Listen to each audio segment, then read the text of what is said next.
The following podcast contains naughty language and ridiculous situations. Listener discretion is advised. You know, just a few minutes before we got on the air, I found out that Tim Burton is looking at doing a reboot of the Addams Family TV show. And I'm cool with that because I love the Addams Family. I love the old series.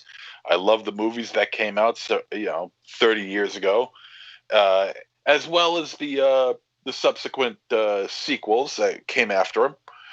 I enjoyed them for what they were, and I always enjoyed the comic. Now, in regards to this, I gotta say that I've always liked Tim Burton's style, and he's always got a great gloomy gothic eye for things like this, and this will fit wonderfully in his filmography. But why do I have the feeling that it's going to be Johnny Depp and Helena Bonham Carter as Gomez and Morticia? I really hope not. I really hope he picks someone else. There are other actors out there. So, Tim, do the right thing. Pick some other people. Do it. And that's all I have to say about that. I love Addams Family. So, enough of that. Welcome to Trick or Treat Radio.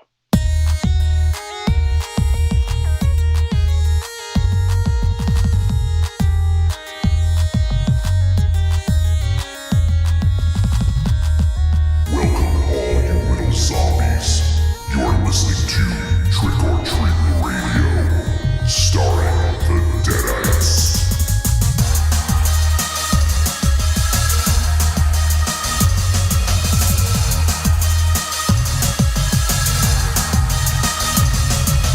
Welcome to episode 430 of Trick or Treat Radio. Trick or Treat Radio is the world's most dangerous podcast and is recorded in front of an undead studio audience here at Castle Wolfenstein, also at the Lair of Lost Swag within the Raven Chateau, also at Casa de Zero in the Lair of the Gods.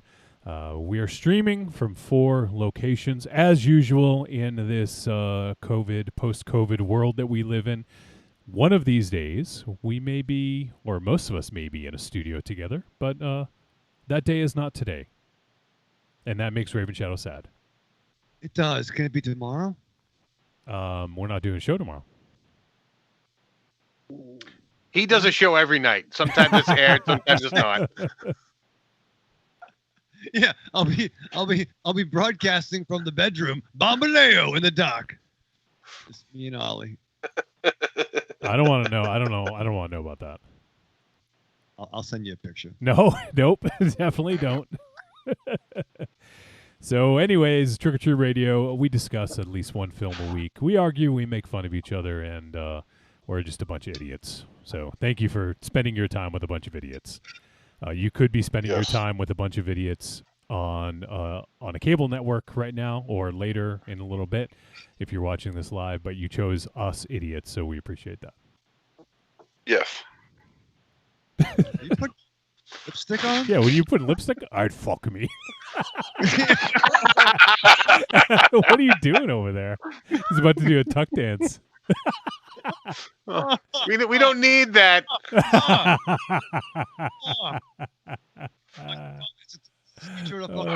I hope Creepy Girl's watching. I'd fuck me real hard. Oh, God. Took to the hills. Oh, God. Oh, I'm horrified. All right, well, anyways, we have a few people hanging out. We have... yeah, exactly. Everyone just left. We have our boy Tim from Melbourne. Tim from Melbourne's hanging out. Yeah. From the future, he says thank you. It's thank you day today. We get the day off in Victoria for the day before the AFL Grand Final. I can go out and see everything that is closed. Great. All right. Well, glad you could join us, Tim. And we also have Marion hanging out. And she says Marion. She says blackout tapes tomorrow? Question mark, question mark, question mark. Ooh. He does have a show tomorrow. Do you have a show tomorrow that we don't know about? Talk about it. What? What? What? What? All right. Well, I don't know what the fuck's going on. I mean, well, let's see what happens. We'll see where the conversation takes us tonight. Yeah. Well, the conversation will probably take us to talking about a movie called Hosts. That's where it's going to take us. Did we just watch The Host?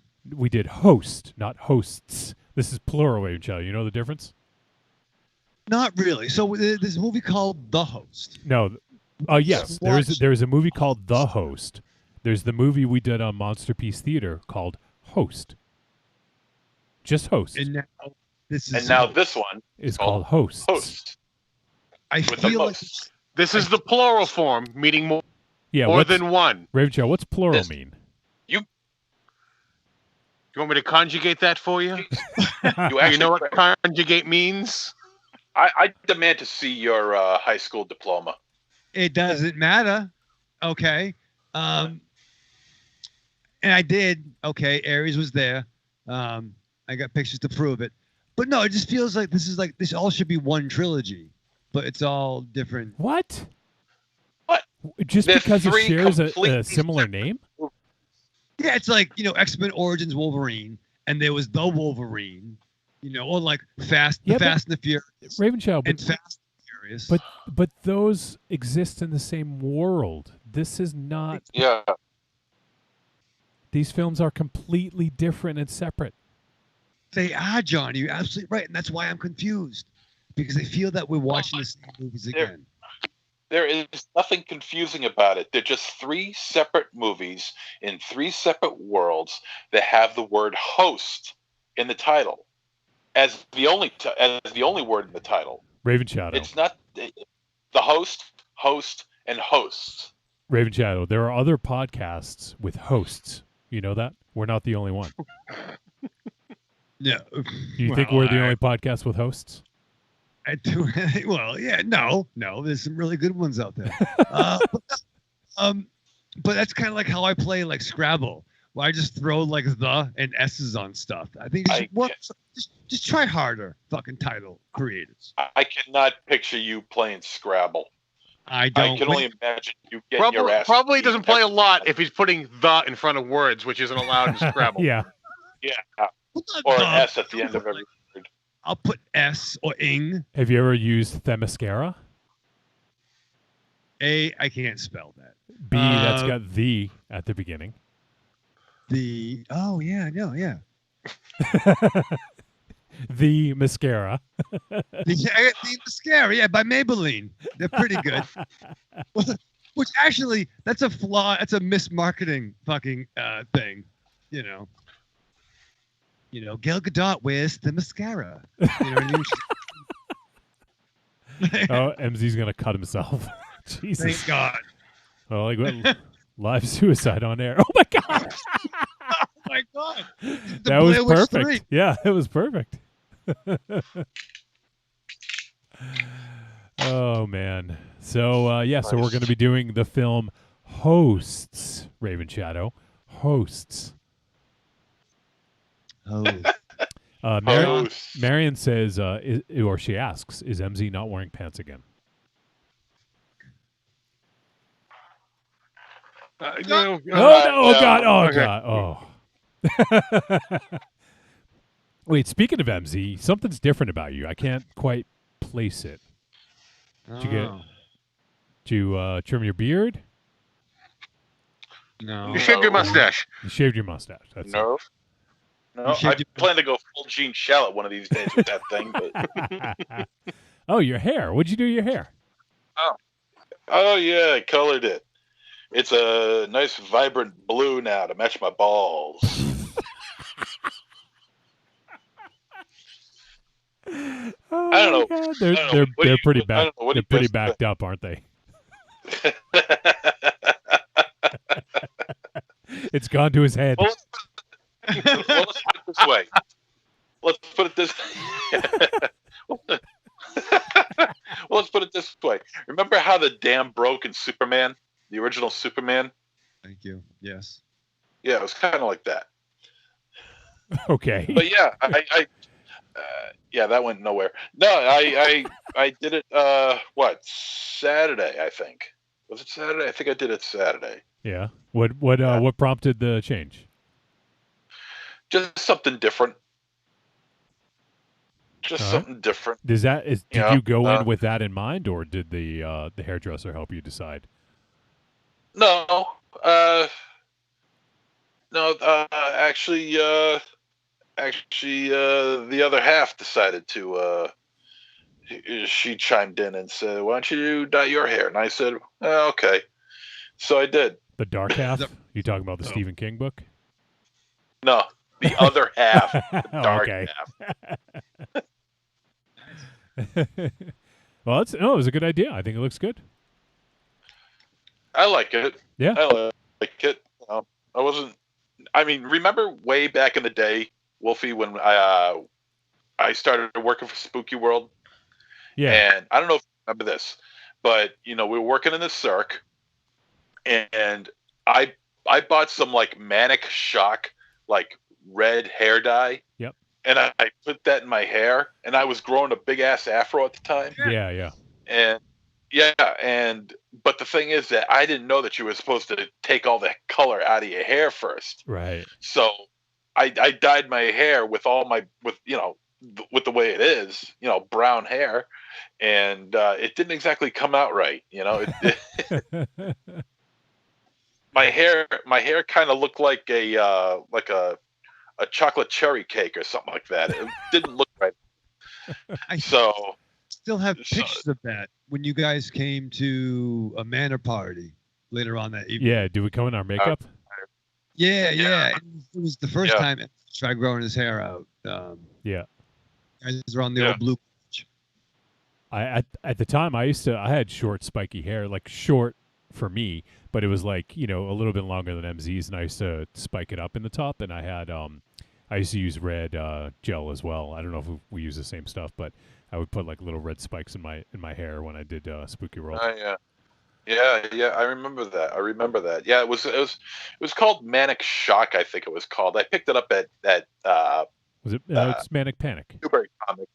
Manic Panic. Yeah, That's it. And picked that shit up at Newbury Comics for cheap, but I didn't know that you had to strip the color out of your hair first. I didn't know that. So I thought when I saw you strip the hair, the color, I thought you were going blonde at first in that picture you posted. What would you guys think if I did that? Actually, I thought the blonde was kind of cool. Yeah, it would look fine. I think it would look okay if I had black hair. I don't know about blonde hair, about brown hair. You reminded me of Bruce Willis in Fifth Element. Oh yeah, Corbin Corbin Dallas, yeah. Corbin Dallas, yeah. I thought it was Dallas, cool. Sexy dude. But I like the way this came out. I mean, it looks it looks fine. Is it was it your hairdresser that used to live in the Conjuring house? That she knows somebody who's been there. Oh, okay. I thought she lived there. Okay. No. She knew somebody who lived near that house. Oh, okay. I think it's a relation. I'm not sure, but she knows somebody who lived near there, and but yeah, it's her. I mean, I like the way it came out. Yeah, it looks good. I'm willing to stick with this. Thanks. I'm willing to stick with this. You look like Hawk from Cobra Kai. we need to get you the Hawk sound now. Yeah. Where's the Hawk sound effect? And I need a hair lip. I know how we could get a hair lip going here. Oh my God.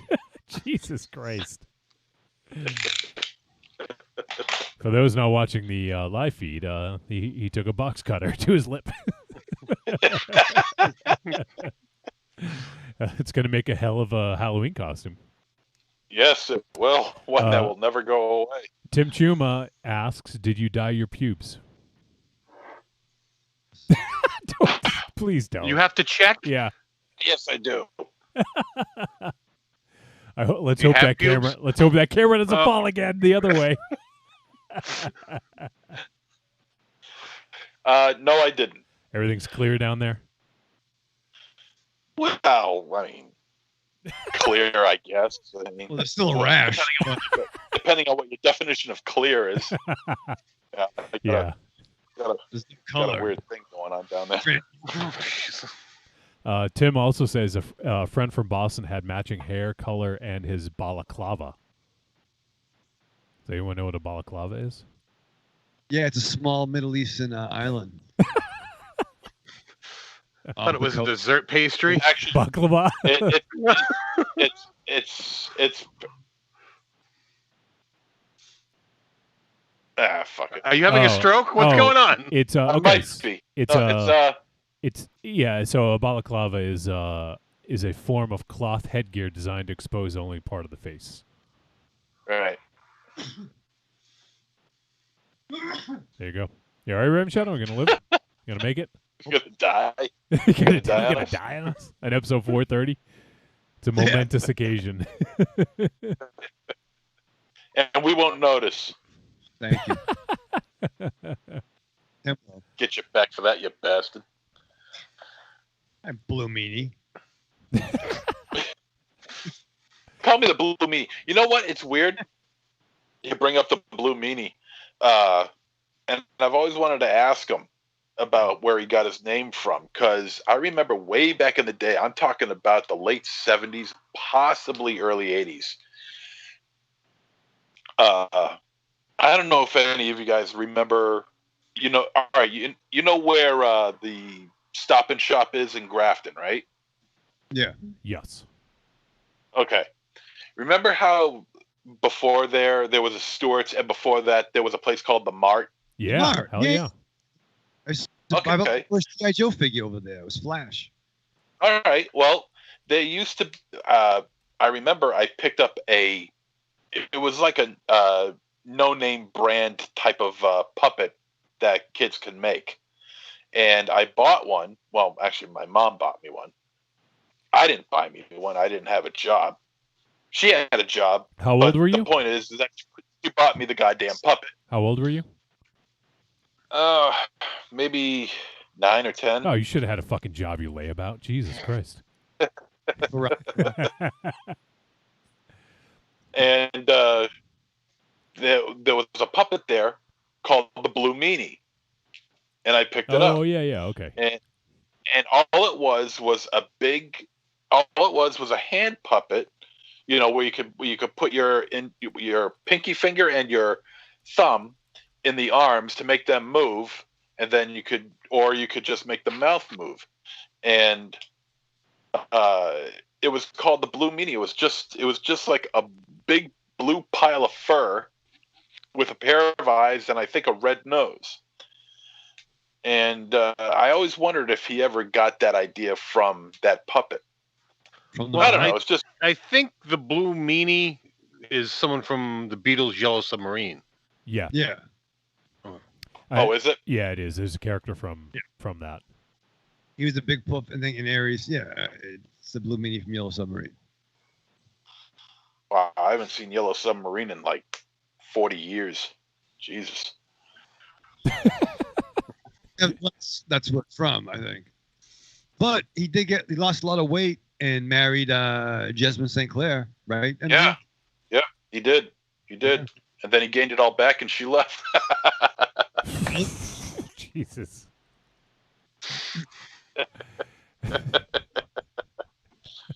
Wow, Jasmine St. Clair. I haven't thought about her in, at least a couple weeks. He's like, at least a couple minutes. All right, the Blue Meanie, they're the Blue Meanies. It wasn't a specific character, but the Blue Meanies are a fictional army of fierce, though buffoonish, music-hating beings, and the main antagonist in the surreal 1968 Beatles cartoon film Yellow Submarine. They allegorically represent all the bad people in the world. There you go. All right. So Blue Meanies. Yeah, I haven't seen Yellow Submarine in a long time either. I think I saw it as a teenager, and that was like, obviously the Beatles are on some good shit back then. So Well, this would make sense. Bakachui just says blue meanies were a hippie term for the police, especially in the UK. Oh, there you go. Oh yeah. Okay. All right. Very Thanks, tough. Wow. thanks, Bakachui. Yeah, and obviously more popular. Blue meanies used a lot, huh? Yeah. We also got Matchwell of Omaha hanging out. He says, "Hey all, doing some work and remembered it was Thursday. Hope all y'all are well. We are doing good, Matchwell. Good to see you, my friend. I saw Matchwell on Mars's 31 Days a week or two ago, a couple weeks ago, I think. It's always good to see Matchwell and loving your work, buddy. Such a fucking amazing artist. Love seeing your stuff. And super excited for what you have coming down the pike. I don't know if it's been announced or not, so I don't want to spoil anything. But one of the things I know you're working on is pretty awesome. So looking forward to seeing all that stuff. Tim from Melbourne says, waiting for my housemate to come in to ask if I'm watching porn. Looking at porn. Well, if you want, MZ can stand up again.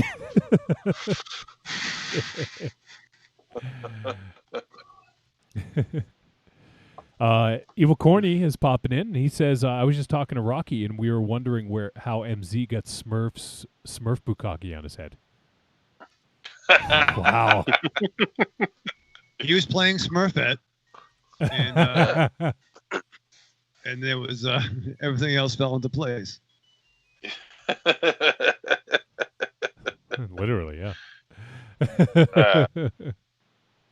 I like it. I like how it came out. I think it looks good. It's, it's my first concern was, will it show up? Because from a distance, brown and blue, it kind of, from a distance, it would kind of blend into one another a little bit. So I was a little bit concerned about whether or not I should get a brighter color, maybe like a red or an orange. But then, I don't know, blue seemed to kind of fit. That's cool, dude. That looks good, for real. Yeah. We got by the way, we got a ton of people hanging out right now. It's awesome. So just a few other people I don't think I mentioned. We got Dave G. I think that's maybe it's Dave Guido, who's been leaving some awesome film reviews on the Fib. Yeah. Yeah, we got Evil Corny. We got X. X always tunes in every week. We don't know who X is. It's a mystery, but they're there every week. You gonna give it to you? Maybe it's X the Owl from Fred, Mr. Rogers' Neighborhood. Yes. What was it? Miss Yvonne? Was that her name? Lady Evelyn. Oh, that's it. Lady Evelyn. Miss Yvonne is Pee Wee. Never mind. I got the wrong show. Yes. Hello, Lady Evelyn. Come on, Ray. Friday the 13th. You gotta do it again. Yes. Lady Evelyn. Fucking Muppets in the. Remember Madam from the Solid Gold? Oh yeah, Waylon Flowers and Madam. Yeah, Waylon Flowers and Madam. Well, that's so funny. They had a sitcom, a short-lived sitcom back in around 1980. Yeah. I want to say around 1980 they had a short-lived sitcom. Waylon Flowers, and the show was just called Madam. I think it ran 2 seasons. 2 episodes. Funny as hell. Oh God, so good. I just looked it up real quick because it sounds familiar, but I don't think I've ever seen it. Oh, Madam? Yeah, Madam, yeah. Yeah. It's fucking. Those creepy fucking dolls, man. Yes. Yes. Oh man. Lady Fairchild and Lady Aberlin. Lady Aberlin was a drunk because the nose is always red.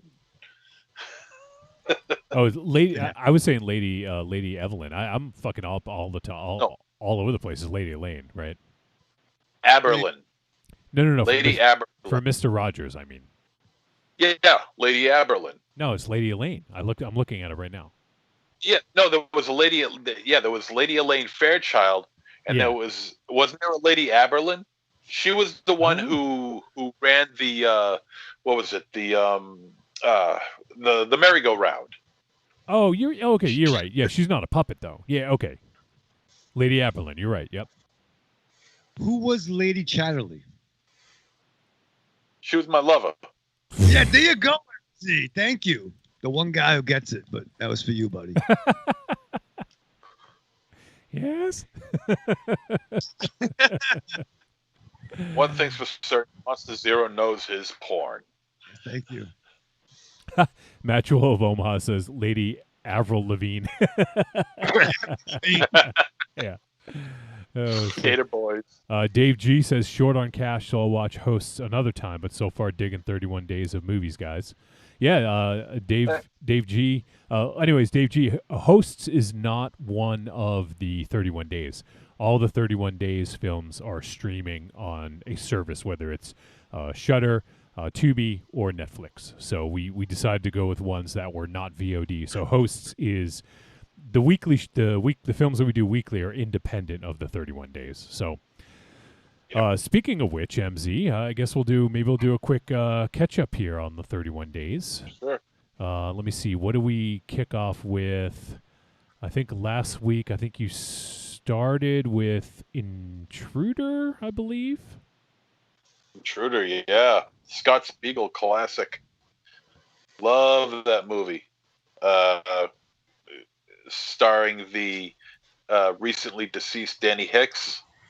And it also has Bruce Campbell in it as a cameo. Emil Sitka from the Three Stooges has a cameo. Wow. Oh, yeah. Yeah, and Ted Raimi. So, and Ted's awesome. Ted's always awesome.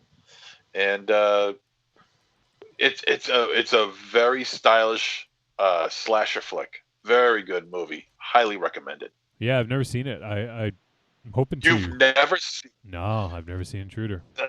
The shit I get for never seeing Lost Boys or Indiana Jones, and you have not seen it. Come on. You cannot compare those films to Intruder. Yeah, excuse me. Excuse I me. had no interest in the Lost Boys, and it turns out my thoughts on it were right because the movie sucked. Wow. I never had interest. I never had any interest in Indiana Jones, but you do have interest in Intruder, and you still haven't seen it. What about The Last Boys? The Last Boys. I actually, you know what? I don't actually remember.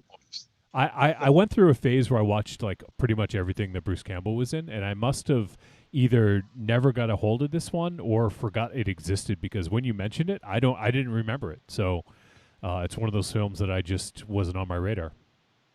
It is awesome. So good. All right, Intruder. I'll have to try to check that one out.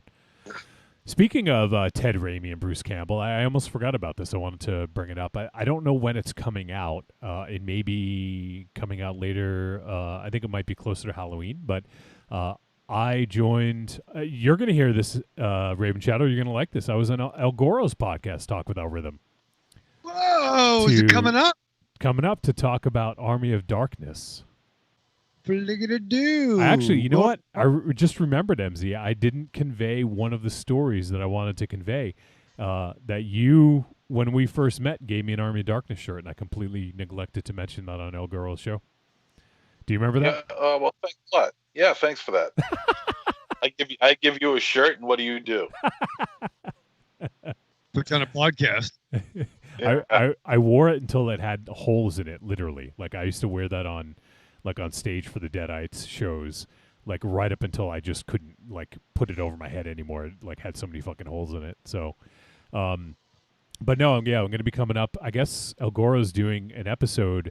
Well, it's one episode, and it's probably going to be like 4 or 5 hours long. It's going to be insane. He did all 4 Evil Dead movies.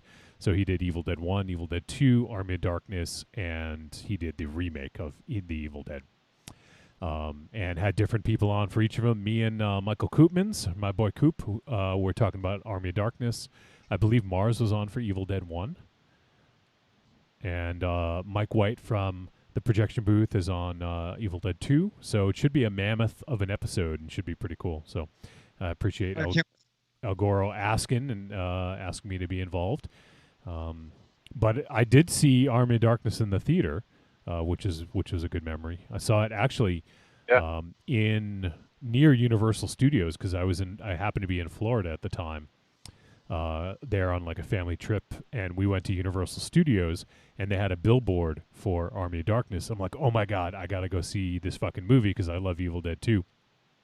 And so me and my bro went and saw it like opening weekend in a theater with like nobody else in there. Yeah, I saw it in the theater. In fact, I still have the ticket stub for when I went. Oh yeah, oh that's awesome. Yeah, I still have it. It's funny. I remember when that was coming out. I remember seeing Evil Dead, like the box art and the poster art in VHS stores back in the day, but I'd never seen the films. But when Army of Darkness was coming out, in those times they would have every comic had the poster on the back cover. The classic, Ash meets Fabio cover with the girl, low on gas, trapped in the past, where the catchphrase, the chainsaw. What the fuck? Like, I had no idea this character was in other movies, and just being completely enamored with it. And then there was a very short-lived Tom Arnold sitcom, I think called The Tom Arnold Show, where one of the kids in that had like an Army of Darkness t-shirt. And I would see, I think Dark Horse Comics did an adaptation. So like, I have to see this fucking movie. And I eventually rented it on VHS, and it was the first one that Bob Parzik and I watched. And then we went in reverse order. We went Army of Darkness, Evil Dead 2, and Evil Dead, which was kind of weird. But yeah, I just knew I had to see that fucking picture with the poster art. Yeah. Yeah, no, I went to go see that movie and I loved it. Man, I remember when the movie was over, I applauded, and a lot of other people who were there, they took note and they started applauding. And I mean, it's such a fun flick. I mean, it's one of those weird films that falls between Hollywood film and cult classic. Yeah. It's in a weird place in history where it's made on a Hollywood budget, Hollywood studio, small Hollywood budget, Hollywood studio, but it's like the fans of the first two kind of stayed away from it a little bit because it was a studio film, and the people who like studio films really didn't understand this because it was the third film in the trilogy, where the two films preceded it were low budget independent pictures that just happened to hit it big. So it kind of fell into this weird crevice in horror history. Yeah, and it was also on the shelf for a year too. It should have come out in '92, but was on the shelf due to a dispute between Dino De Laurentiis and Universal. Yeah, because of the sequel to Silence of the Lambs. Exactly. Yep. Yep. And who talks about that anymore? Yeah, there's some pretty interesting stories, but yeah, you're right. I mean, the interesting thing about that film is it was put up by Universal, and the previous two were not big budget movies, obviously, and Universal wanted it to be kind of a standalone thing. That's why it wasn't even titled Evil Dead. It was originally supposed to be the Evil Dead the Medieval Dead. Yeah, which is a great title. Yeah. And it should would have had Evil Dead in the title, but yeah, I mean they overruled Raimi and recut it, made him reshoot the ending and all that. So yeah, it's a pretty interesting little thing, and just one of the fun facts. I don't want to take too much away from El Goro's podcast. So a lot of the stuff is mentioned, but one of the facts that's kind of interesting is the one and only big studio film that's to star Bruce Campbell. So kind of an interesting little thing. Cool. Yeah. Not that he was the star of many films. He was, bit part and things like that. But, he starred in a lot of TV shows, but that was his one and only studio film in which he starred in. A little film called McHale's Navy, sir. Well, he didn't star in that. Yeah, Tom Arnold started that. Yeah, Congo. Shit. Congo. That movie. He definitely didn't star in that. Yeah, I think Dark fan. Yeah, the monkey in Congo should have got top billing. That's fair. So that's it was fun. So if any of you guys want to check that out, look for it on Talk Without Rhythm. It should be out in the next little bit here. I don't know. I know he recorded 4 different segments, so I don't know exactly when it was going to be. But and Dave G brings up a good point that actually was on the podcast. He says the trailer for Army of Darkness had a Metallica song in the trailer, and that was when Metallica never sold their music to commercials. Yeah, that's a good point. Yeah. I think it's sad but true, if I remember correctly. Interesting. Yeah. I think you might be right. I Yeah. think you might be right. Yeah. And and Dave G also had that awesome picture of Ash that he posted on the group as well. So he must be a fan himself. So awesome. Glad you. Today? Yeah. It was awesome. Let's see. Dave G also says, "How can you not love the Frog Brothers, MZ? What a classic movie." Thank you, Dave. No. Do you like the It was a Frog shit. Brothers? Do I? I don't even like the name of them. Why are they called the Frog Brothers? I mean, what a stupid last name that is, Frog. I mean, come on, what the fuck is that? I know Monster Zero. Yeah. Monster Nero. Monster Nero. Tim Chuma says, I know Bruce Campbell hates Mind Warp. I wanted to be the asshole to ask him the question about it at Rocket Shock.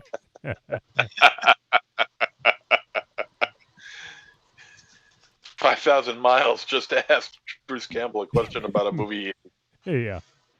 Tell me that you about goes high.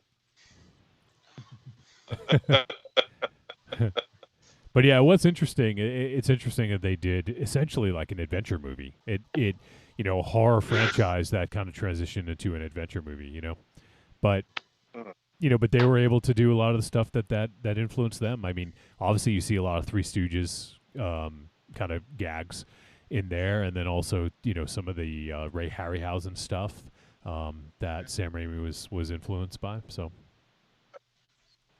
Yeah, and as well as not War of the Worlds, but when the Day the Earth Stood Still. The Day the Earth Stood Still. Yeah, and a few others here and there, and it's so good. And I mean, I can understand. When I see the theatrical release, I kind of cringe a little bit because the director's cut is just so much better. There's so much more great scenes, great shots that were cut out of the final film, and that should never have happened. I mean, it was a 77-minute running time. That is awfully short for a theatrical release film. Was it 77? I thought it was 81. I thought it was at least 80. You might be right. I mean, you would know, so I'm not going to question you. It was like 77 or 78 minutes. It was ridiculously short. And meanwhile, the unrated cut or the director's cut is like 92 minutes. Yeah. I think it was definitely in the 90s. But it looks like, I mean, IMDb, there are several different cuts of the film. IMDb listed as 81 minutes, which is what I thought it was, but I mean, there is like 3 or 4 different cuts of it. So yeah. As a matter of fact, I used to have, I don't own it anymore, but I used to own the Japanese Laserdisc to Army of Darkness, in which in Japan it was titled Captain Supermarket. Captain Supermarket, yeah. And it wouldn't have had that title if not for the reshot ending either, which is kind of interesting, right? Yeah. And that cut is different from all the other cuts you've seen. It's very minor. It's very minor, but there are a couple of extra cuts A couple of added scenes, I should say, extended scenes from that, as well as uh, uh, scene placement put in other areas of the film. Yep. That made it different. That had like a 93-minute running time or 94-minute running time. Okay. But I remember seeing that original ending for the first time, and I was like blown away. I was like, oh yeah, I love it. How could you cut this out and put in that S-Mart ending? I just don't get it. It's because Universal had a test screening, and the audience thought it was too much of a downer, so they reshot it. That's what you get for a big studio film, right? Yeah, I suppose. Tim Chuma also reminds us, I also got the photo in the Raven Shadow beard. That joke was worth the $3,000. And he says that Australia had a different cut of Arm of Darkness, I think. And he thinks that Australia and Japan had the same special edition. It's possible. Yeah, there's so many different versions of it. All right, well, let's quickly move through the rest of these films, MZ. I know you left short reviews on the Facebook group if people want to go back and watch your videos. The Devil All the Time. Devil All the Time, definitely not a horror, a Halloween film. Yeah. That is not a Halloween film. And it was just a bad choice on my end. Actually, well, I probably can take the blame for that because I suggested it. I had heard that it was a horror movie. No, well, in terms of what's going on in the film, yes, it is. I suppose, when it comes to lives and the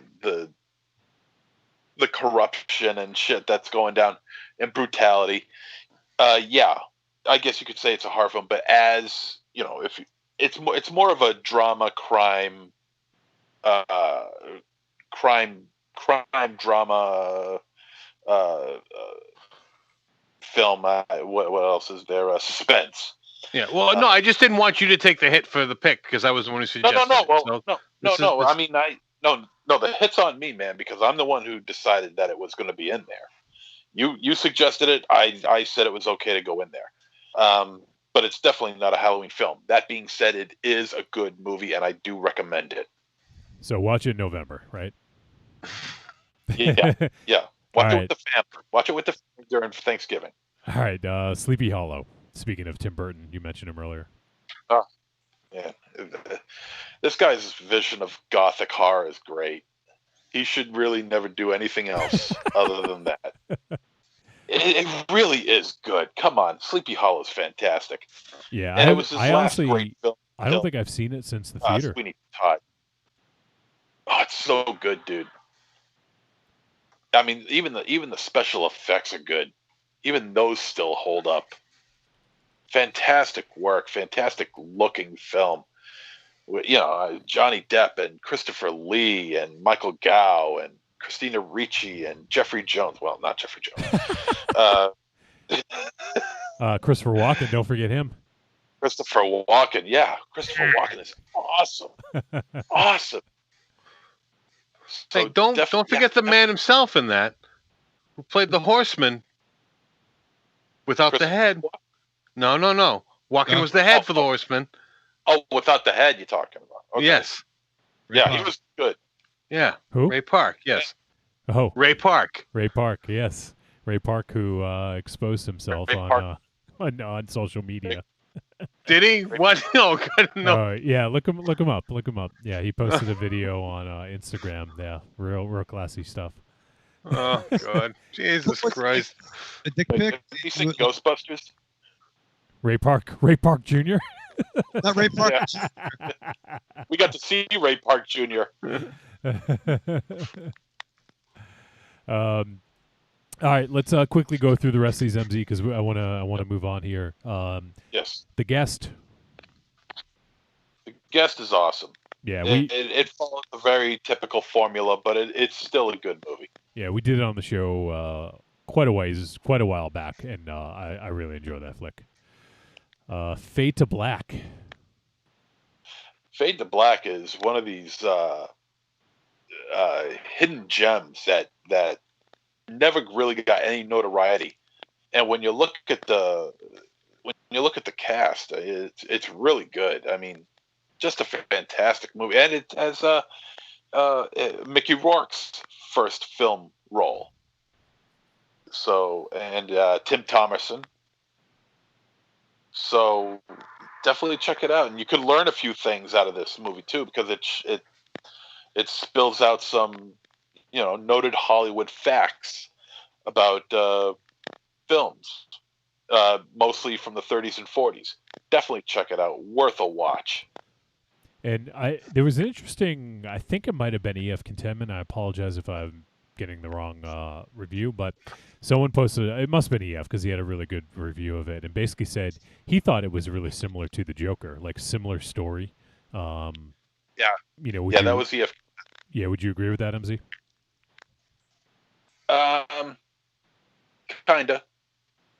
Kinda. I suppose. Yeah. I mean, I got to think about it. I never really gave it much thought. I mean, I read what he said, and I didn't really give it much thought. I should have. If I had known this question was coming up. It's all right. Don't worry about it. Thanks. Trick or Treats. Fun film. Just, and that movie has a cast. That movie has a fucking cast in it. David Carradine, Paul Bartel,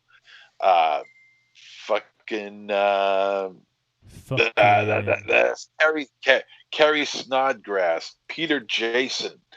Who else? Jesus, who the? I can't believe it. I forget his name. He played Charles Manson in the. God damn it! What's his name? Charles Manson. Yes, Raven Chatter. We hear you messaging us, and someone's fucking. Yes. Well, then do your fucking things down.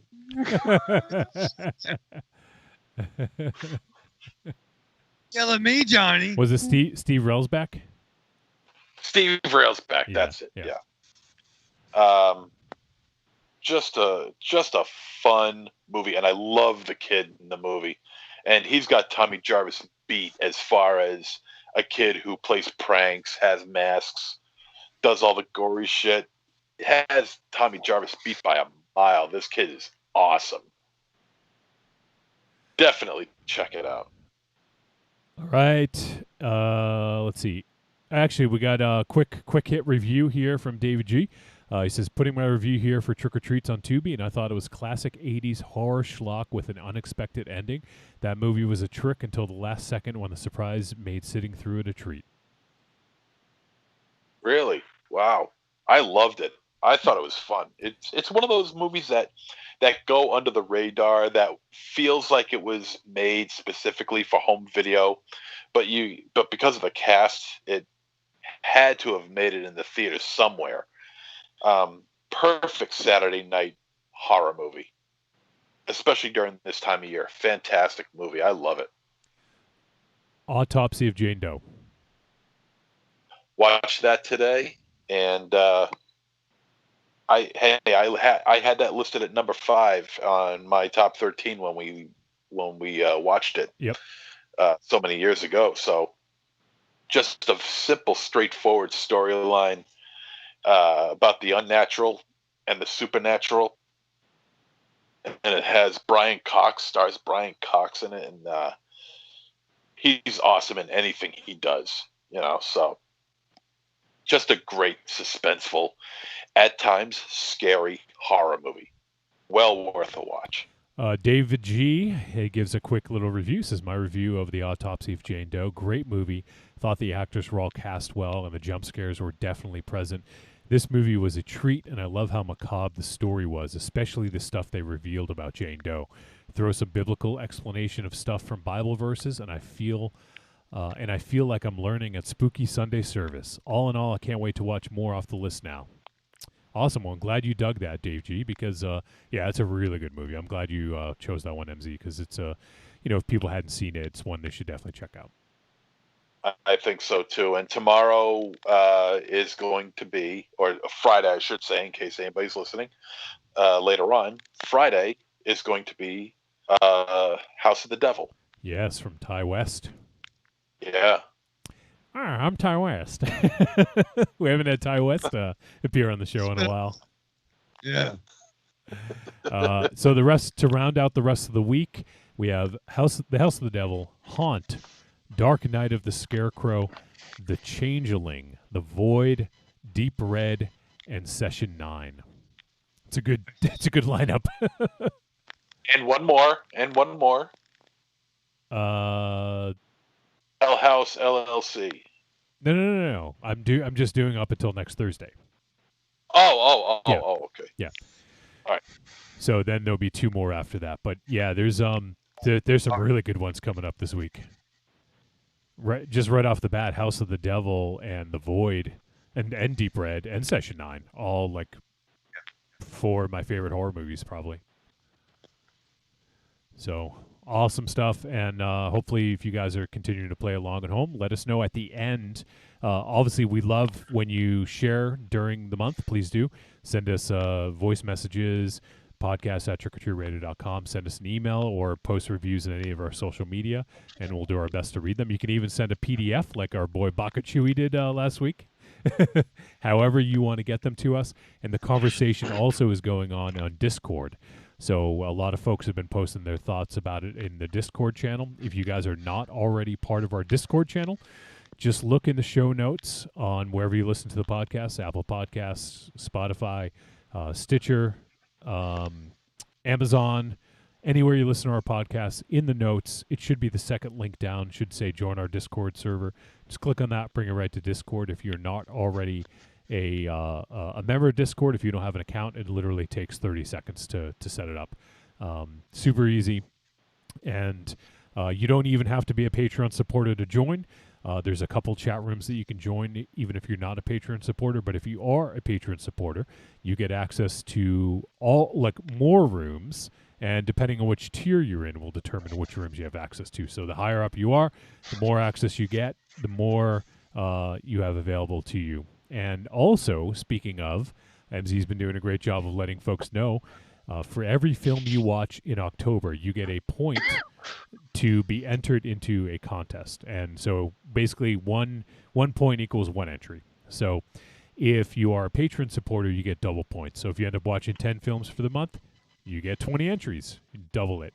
And if you happen to watch all 31, you get an additional 5 points.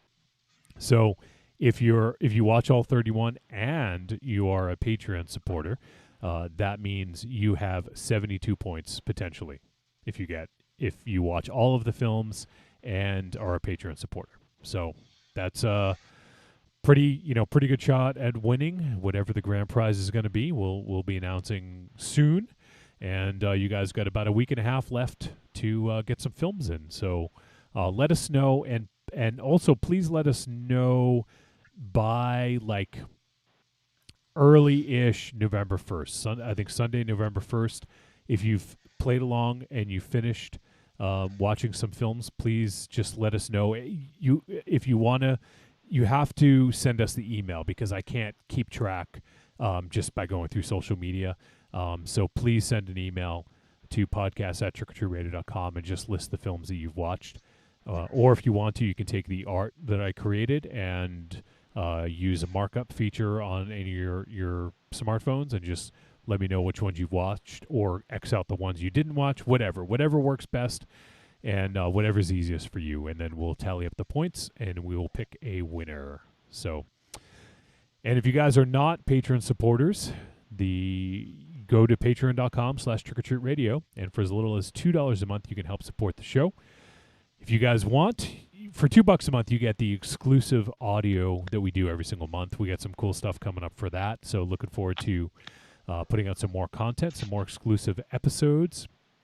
And the next tier up, $5, That would be the Slayer tier, and in Slayer you get access to the Monster Piece Theater Movie Club, which we're going to announce another film that we're going to be doing for the movie club soon, probably sometime in November. And then also everyone gets access to the Blackout tapes, which is Raven Shadow is sort of a semi-regularly hangout with Michael Raven Shadow in Discord.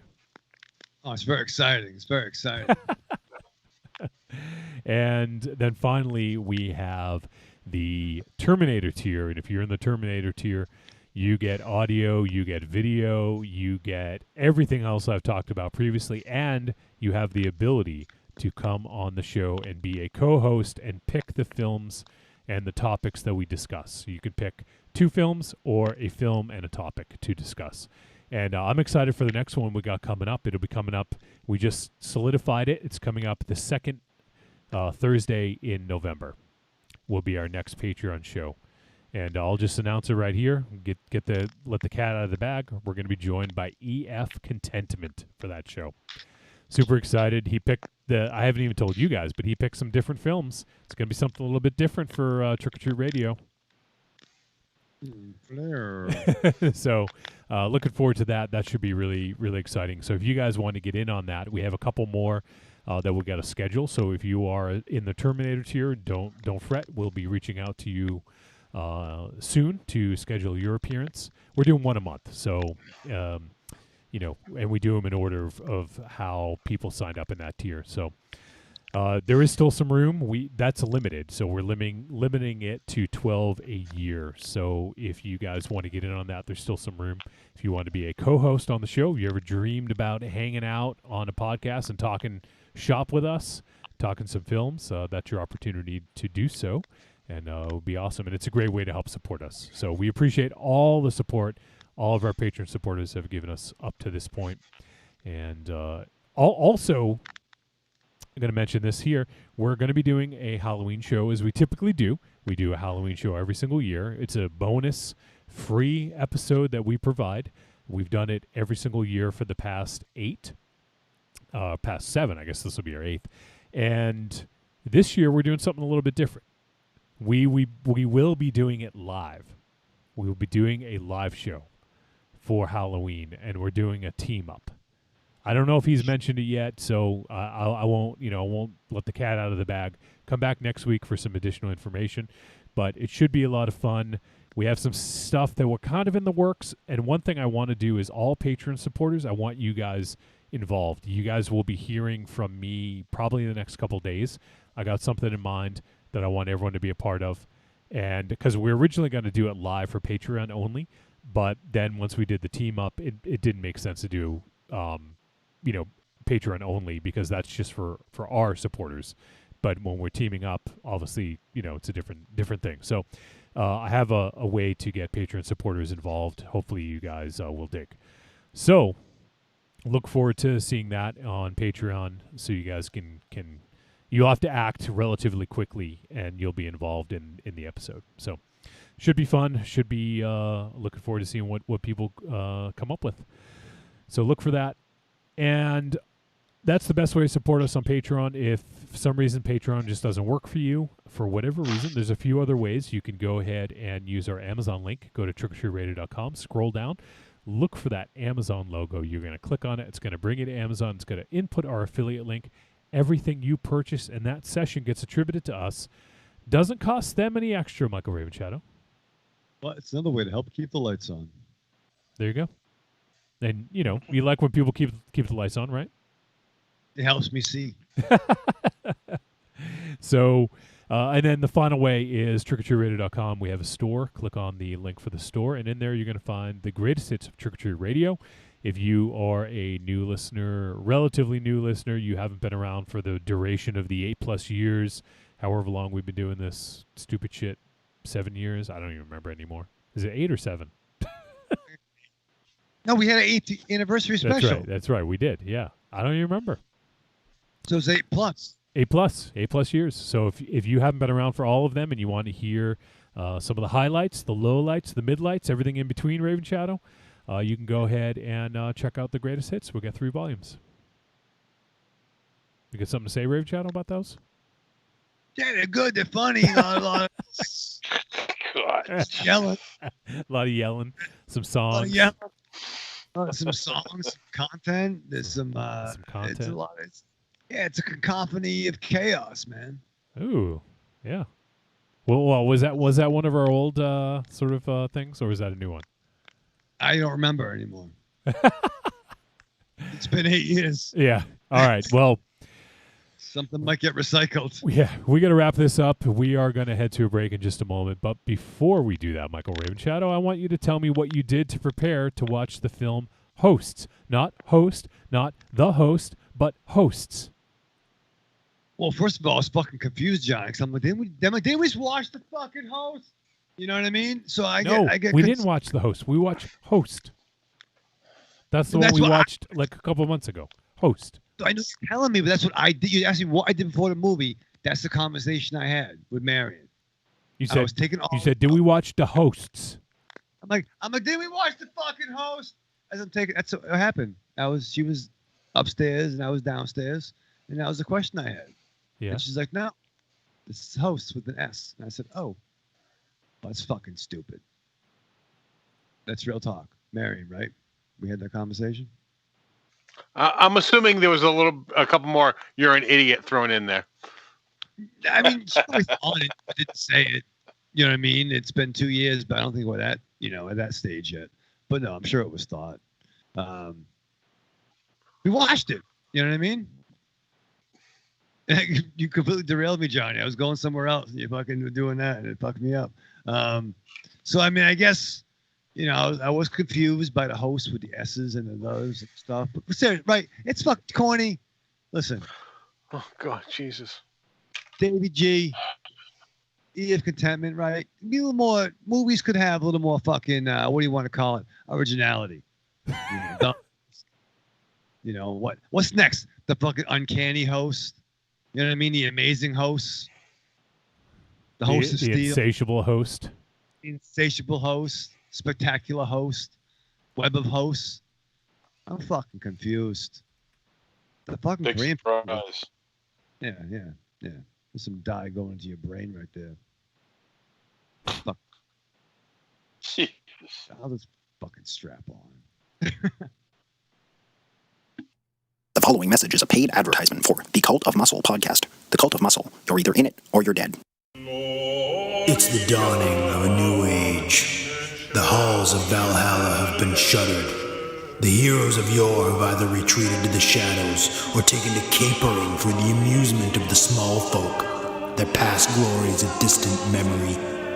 The barbells have been torn from their once puma-strong grips. The beards shorn from their square jaws, only to be transplanted onto flannel-clad, puny weaklings with fingers barely powerful enough to strum a ukulele. The time has come, my brothers, to restore order from the chaos. No longer will our heroes be forgotten. No longer will their great deeds be viewed through a foggy lens of irony. Hear now our rallying cry as we scream it from the mountaintops, as we bellow it from iTunes and Libsyn and Facebook. It's time to join the cult, my brothers.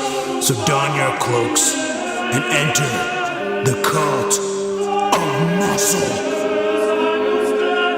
This is Matt Kennedy of Astron 6. You might know me as Manborg. You might know me as Father John Sullivan in Father's Day.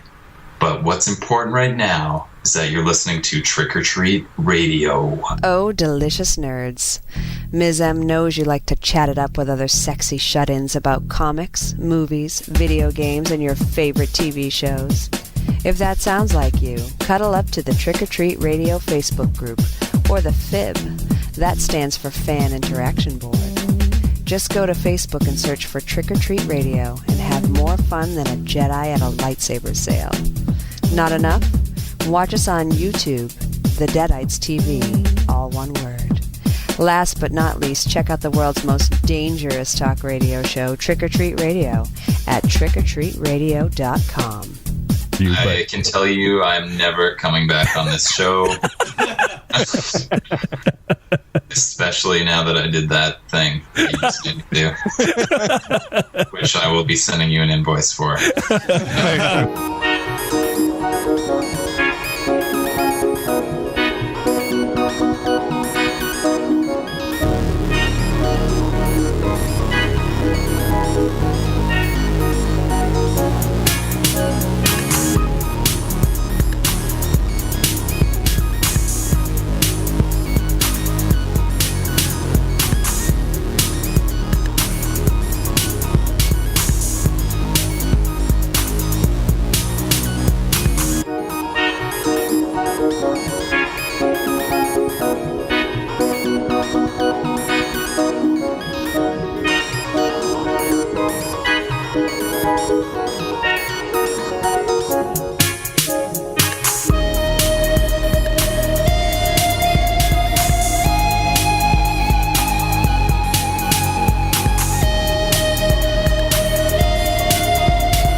We're back on Trick or Treat Radio.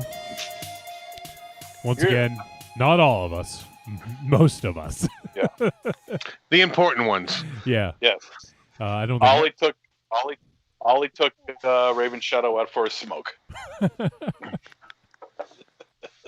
Wait, actually, we'll give him just like a minute or two. But what do you guys do during the break? I go pee. I went pee. MZ I had to piddle. MZ empties his colostomy bag. Yeah. Yep. I squeeze it out like a tube of toothpaste. you like roll it up. Yeah. I just went and had a couple of Oreos. So real exciting stuff. And I watched 2 minutes of the debate and talk to T-Dog and pet Ozzy. That's what I do. Wow. Exciting stuff, huh? Yeah, I did bring some laundry upstairs, too. The dryer was done about 15 minutes ago, so I thought I'd bring it up. Does it make noise when it goes off? It dings, yeah. I didn't hear it. No, this mic thing is really great because things make noise all to my left, and no one seems to notice. Oh, like the hot water heater just kicked on a couple minutes ago, and you guys didn't even notice. No. Okay. So let me take a look at the chat room real quick. Evil Corny says Raven Shadow calls out my name like Luke calling Obi-Wan. Corny.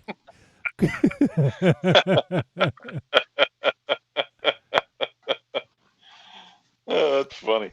Creepy Girl asks, are we reviewing the movie filmed on Zoom? No. We actually did that on our first Monster Piece Theater Patreon movie club. We talked about Host on that.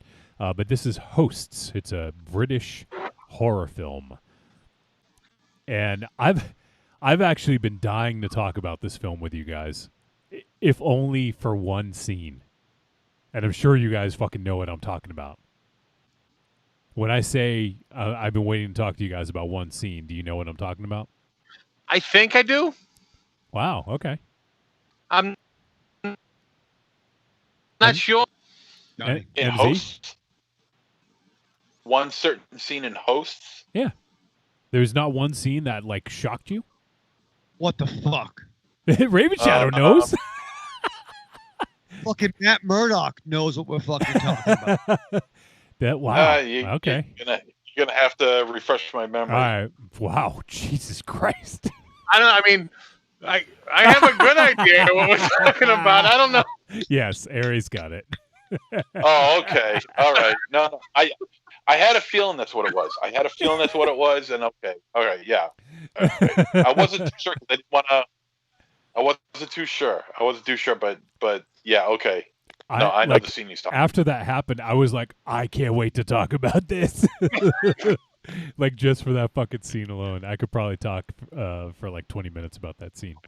So, all right, let's hop into it now. The Raven Shadow and Ollie are back. Did Ollie take your first smoke, Raven Shadow? He did. Oh, okay, good. He praised me. He gave me a treat. He said good boy, and he lit your cigarette. He did. He's a good boy. Who's a good boy? Like I am. Who's a good podcaster? Who's a good podcaster? I am. Ollie watched the picture with us. He was really into. He shouldn't have watched the movie. No. I had to close his eyes a couple times.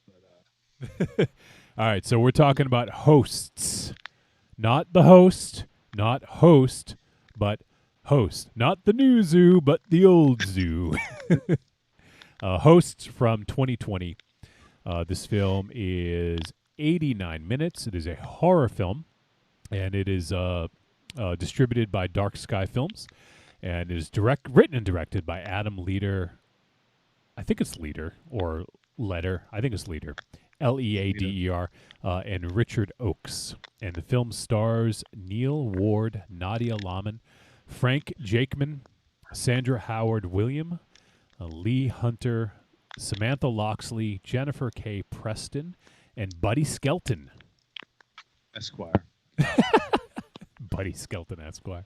It's a good Halloween name, right? Skelton? Yeah. Buddy Skells. Buddy Skells. And very simply put, the synopsis: a family fall victim to a series of violent murders when they invite their neighbors over for Christmas dinner. All right, there we go. We got a horror film that takes place on Christmas.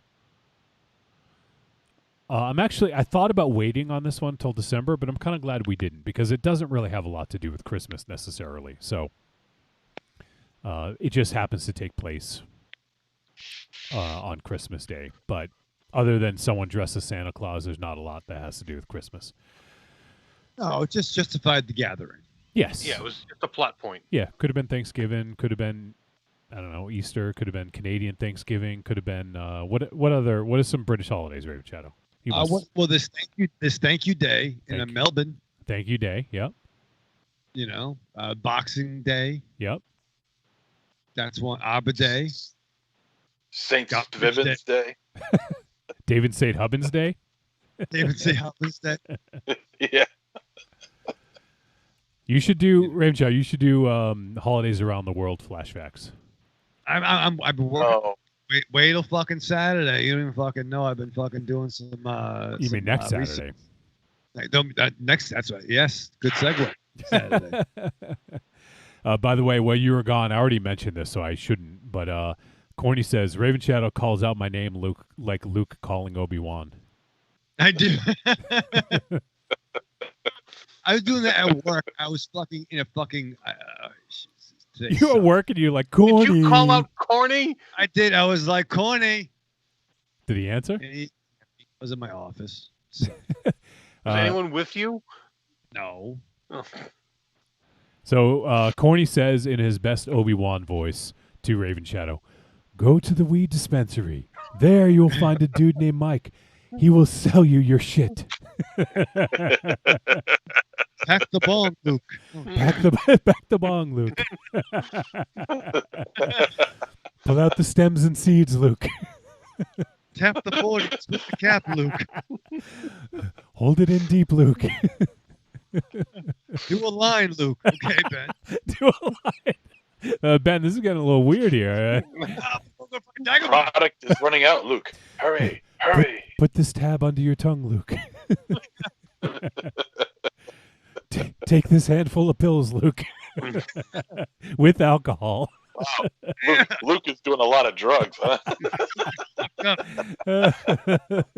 He's got to be one with the Force. the fucking dagger sativa. You don't fucking need that. Right, Pat? Green, you say green sativa? Yeah. Yeah. I've been talking to Oh, Yeah, but man. Do some uppers, Luke. Put your job, Luke. Do some blow off of Yoda's Yoda's chest, Luke. Do some blow off. That got weird. Fuck your Oh, sister. weird. What?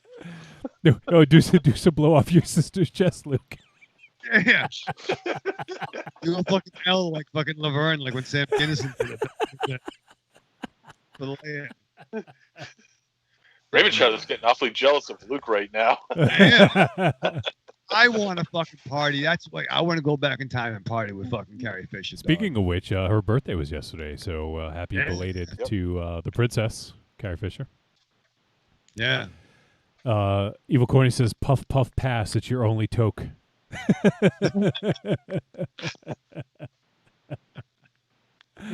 That's pretty good.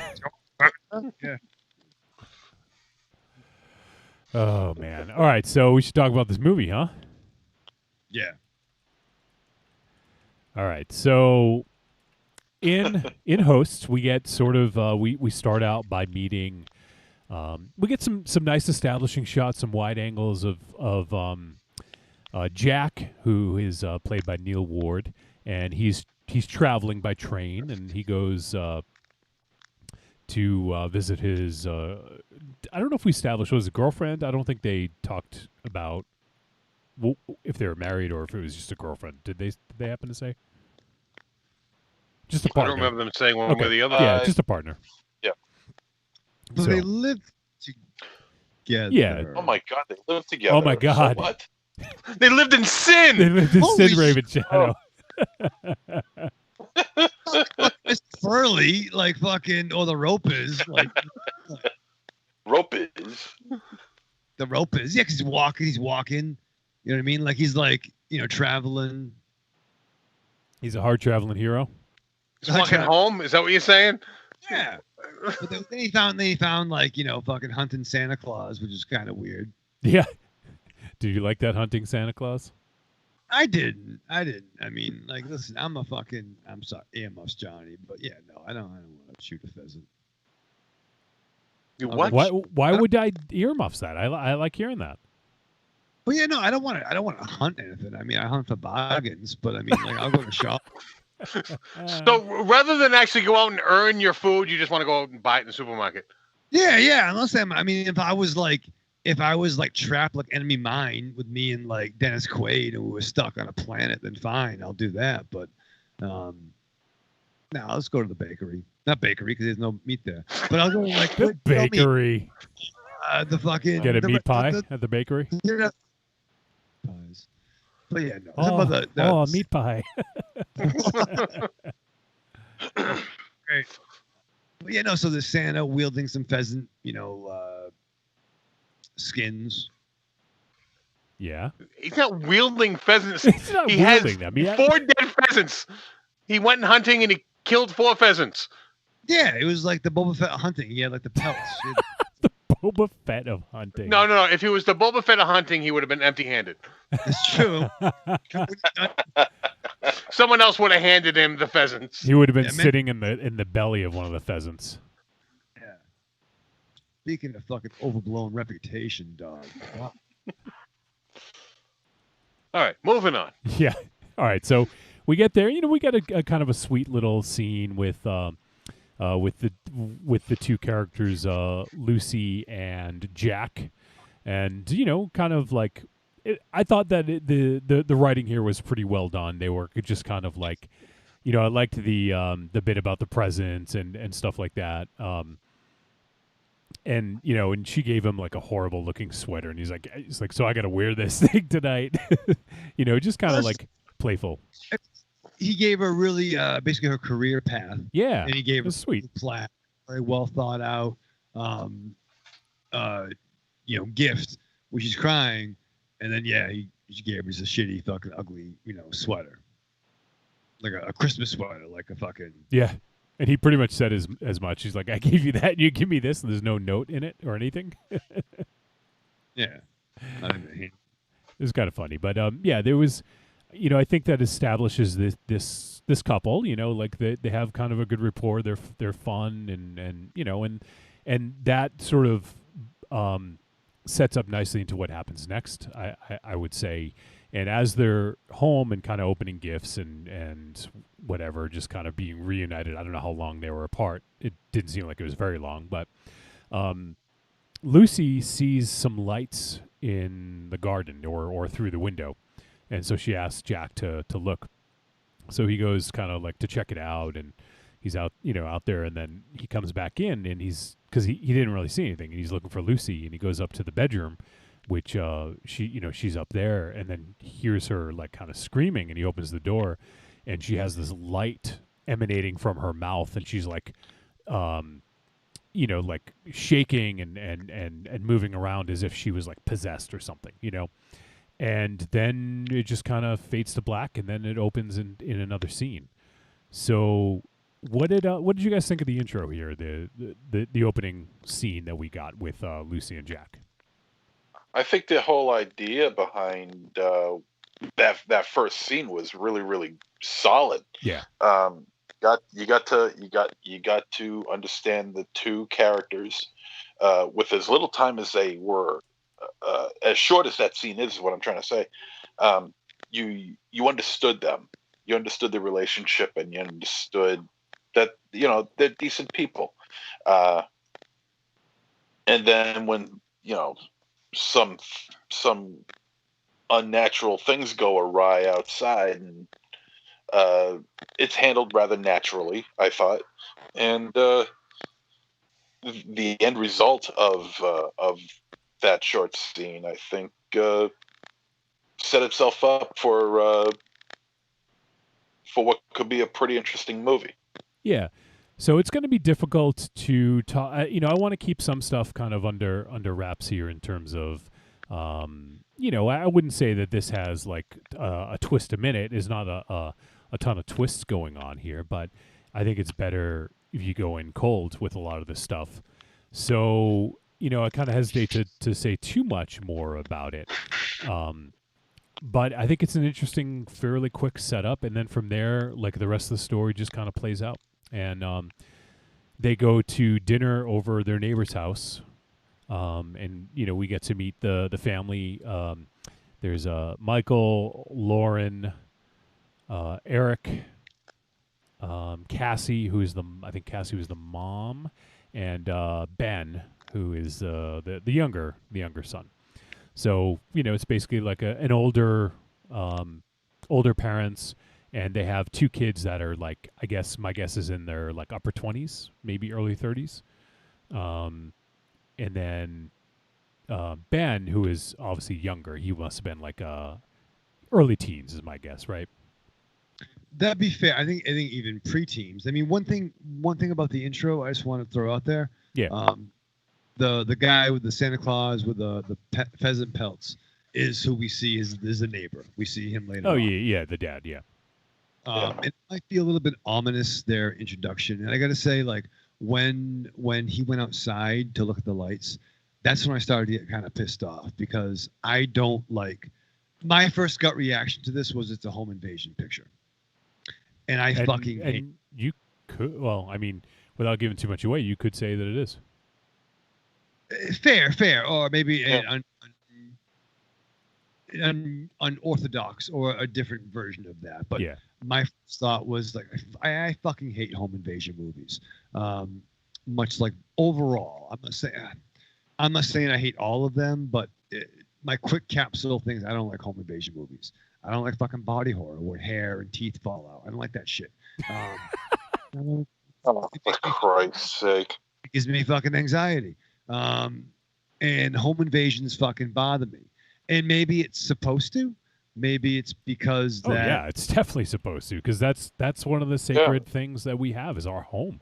That's where we're supposed to feel safe. So it's supposed to do that. So, yeah, right. So I guess my reaction is normal. Yeah, but it doesn't, yeah. I mean, I don't know anyone who I don't think I've ever heard someone say that home invasion is their favorite subgenre of horror. Like, You know, oh, I love home invasion. I love the idea of someone just breaking in and fucking beating the shit out of me and having their way with me and taking all my shit. Oh, like, yeah, that's my shit. Yeah, it's the feel-good horror movie. Yeah. When it's done right, it can be very effective. So, that's fucking. I love comedies. That's great. I mean, he acted exactly how I think anyone would act in that situation. Someone says, "I saw lights in the backyard," and so you're gonna go investigate. That's exactly what he did. Even though she said she saw him, and then she was like, "No, leave it alone." Well, you know what? Don't bring it up if you don't want him to go look, because that's what he's gonna fucking do. Anyone would do it. Right, and all right, we'll talk about some stuff as we progress. Yes, that's what we'll do.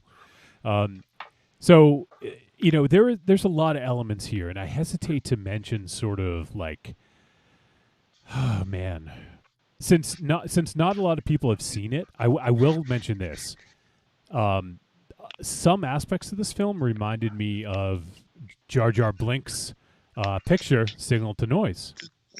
That me, MZ, and Raven Shadow were in. Johnny, you complete me. Yeah. I was the same fucking thing, dog. And Jared Blinkhorn also did another film. It was right before we met him. I think it was They're Coming, or I can't remember the name of it. Fuck. Let me look it up. Right? No. Yeah. With the lights and the gun. Yeah, they're closing in. That's it. Yeah. Oh yeah. So that one too, with the light, especially, like that. Yeah. So in a sense, it's kind of funny. I was thinking of Jarrett when I was watching this and thinking, like, man, like, he should have fucking made this movie because he's had ideas very similar. I think Adam Legend was watching his Jarrett Blinkhorn tapes. It could be fair to say. Adam Leader. Adam Legend. No, I mean these are, and not to take anything away from our boy Jar Jar Blinks, but they're not completely original concepts. They're concepts that go back in 20, 30, 40, 50 years in cinema, and we've seen them. So it's not a completely original concept in terms of one of the ideas behind this film. But, I think that it was a really effective way to kind of shine a mirror on society, I guess, in a sense. And once again, this is going to be very difficult to talk about some of the stuff that happens because I really want people to go in and be kind of like surprised at the way things play out. Because once we did a quick little setup, but once that dinner starts, things happen. It kind of moves at a slightly breakneck pace for at least a little bit, and then it maybe slows down a little bit. But there's a lot of stuff that happens at the Charles Durning point, if you will, Raven Shadow. Might. I mean, it's weird because there are certain things that, even though it's telegraphed, anyone who's ever watched any horror movie knew what was going to happen, but it's just like it kind of takes you off guard. Yeah, at least the switch. I'll call it, like when they flipped the switch, that took me off guard. Like what happened didn't necessarily, because they were building. No, they were. Building, oh yeah, exactly. Yeah, they were building. It was. Up to it was what was going to happen. Anyone that's seen a horror movie knew exactly what was going to happen. But I went, oh fuck! Yeah, like it was just. So during this dinner scene, I got to talk a little bit about the dinner scene, and I'm not going to give too much away, but they kind of show the neighbors, the family shows Jack and Lucy around. They kind of like show them. There's that TV downstairs that Michael says he's going to give to his son. It's kind of a sweet little moment, right? Like we're seeing all this stuff, and they have this weird sort of vibe to them all of a sudden. And something's up, right? I guess I'll just stick with that and say something's up. And well, they're go ahead. But they're clearly acting differently. I mean, the father saw who's the kid who's the neighbor? The Jack was the neighbor. right, The one who got the MZ hairdo. Yeah. So the Jack, and who's the old man with the Santa Claus outfit? Michael. Yeah. So Michael and Jack saw each other that morning. Yeah, and things were cool, right? Like, they were cool. Yeah. And even though they have a history, they're the neighbor, and they seem to be pretty isolated, but they at least lived in a proximity. So now, let's say that was 6 a.m. or 7 a.m. they saw him, and now we're at dinner time, and this couple is clearly coming to the house acting very differently. But the family is still doing the family shit. Like the show must go on, right? yeah, definitely. And the now to me that was where I started losing interest, because it was like, it was so obvious, and I mean, you'd have to be such a gullible yutz not to realize that there's something wrong. I mean, if say for instance that Raven Shadow, you and I, we get along, right? We talk to each other and shit like that. Yeah, okay. Now let's say that you were to invite me over to your place, okay? And all of a sudden I started acting the way these people started acting. I mean, yeah, you're slow, but I could tell you within a minute. I could tell you within a minute, you'd be like, "Dog, what's up? You know, what's the matter?" And to be fair, you're right, MZ. But here's the thing, though. This is a couple who've been together for a while, and anybody who's been together with a couple with a significant other for a while, sometimes before you go to the holiday gathering, shit might happen. Maybe there was a fight beforehand, and maybe everyone's just, they acted normal. So like, maybe, and yeah, I know what you're saying there. Obviously, they're acting differently, but and to that, yeah, but that doesn't matter, because you'd still ask, and these people are and it's not just one of them; it's all five. All five people are completely 100% gullible and have to move this narrative along, because if they were to start asking what's wrong, the narrative would be somewhat, it wouldn't be as effective. Okay, well, let me play devil's advocate here. Yeah. Two men meeting out, isolated situation, act completely different than two men dealing with each other in a family situation. And if you actually paid attention, the Santa Claus gentleman acted differently in the family situation than he did out in the wilderness. So it is not that far-fetched that the couple coming into their home would be more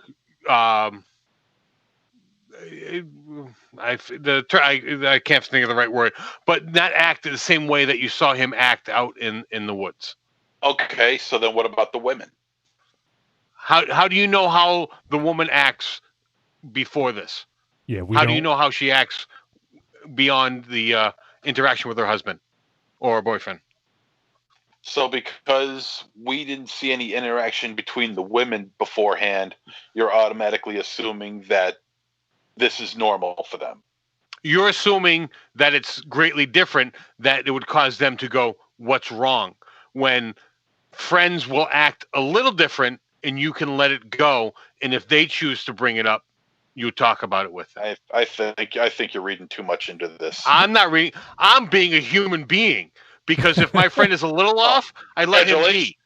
If he's really off, then I pull him aside, not at the dinner table. "Hey, buddy, what's up? You're acting like a prick." It's just how it is. Well, the other thing too, and let me add this to the conversation, is I think part of it is that it's kind of what this movie is saying, in a sense, is that we ignore each other a lot. Like, everyone is very, like, things are very insular, and we sort of are so caught up in our own shit that we don't necessarily see what other people are like, what's different about them, or ask them how they're doing, or really talk to people, right? It's all this surface level stuff. And there was one quote later on. I actually didn't I didn't get the whole quote because I couldn't. There's a couple words I missed, but at one point, let me just read this. He says, one of the characters says, "We're all just products of our own environments. Betrayals, neglect, the things we've done, the things done to us, the burden of our elders, securities." And then he goes on, and another quote says, "You're merely just a sponge, soaking up all the self-centered actions that those that supposedly love you. Don't you want to be set free?" And I thought that was really telling and really like spoke a lot, because I think that what it's saying is that, you don't truly know your neighbors, right? You don't truly know even those people close to you, because in this, all of the family members kind of had something that they didn't share with one another, right? Like the mother, the father had something that he shared. The sister, like I would say, pretty much every character had, if I recall correctly, had something that they were hiding from their family.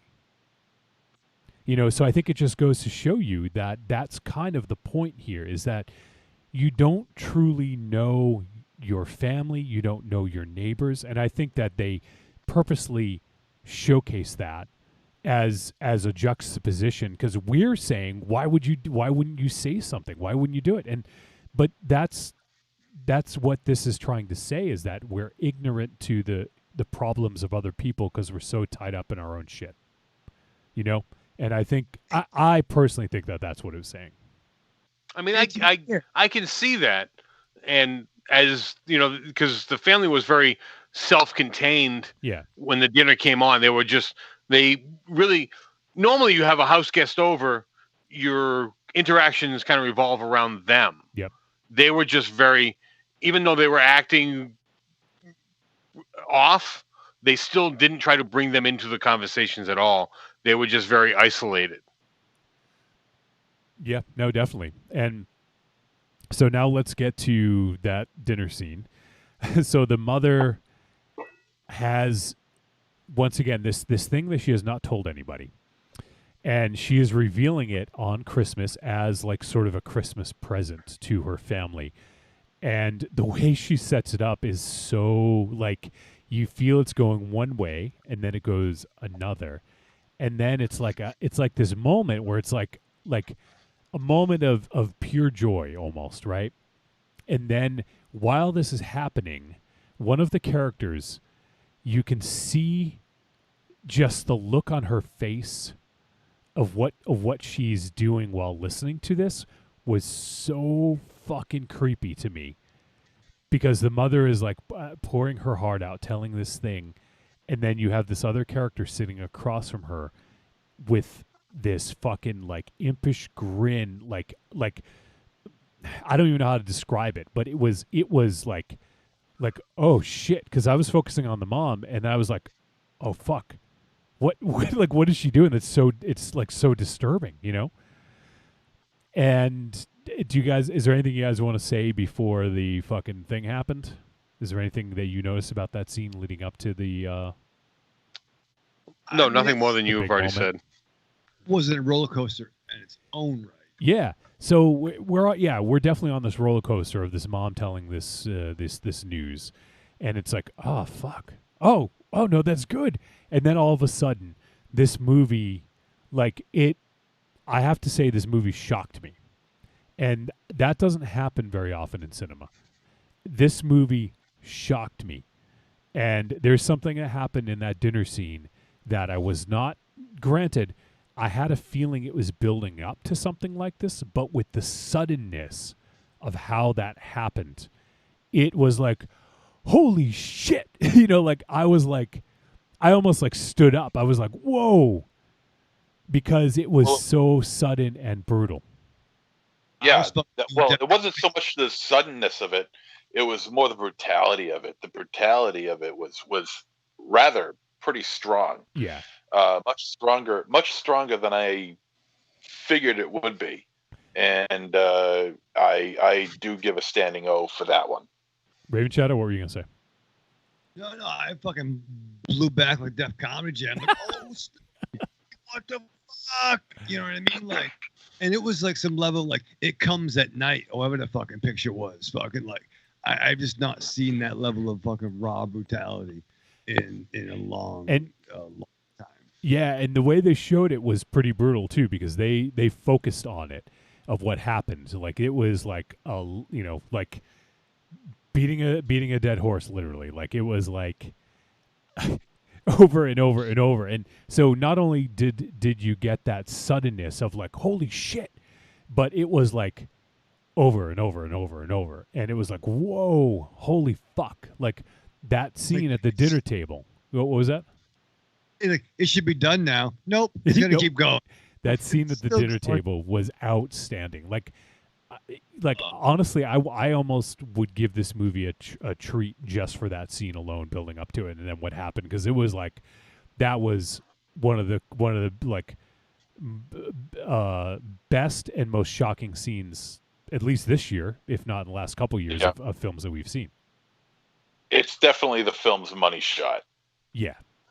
Without and it comes at a good point, because it's sort of lulling you into this false sense of security of like what's going to happen and what's up with these people, what is going on here, and then we get this sort of like really emotional moment with the mother, and then like after like a moment of joy that happens, and it's like the biggest fucking slap in the face you could ever have, right?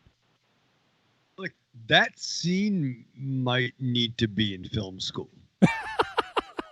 Well, let's not go that far. No, not to be complete hyperbole, but like film school. What are you, nuts?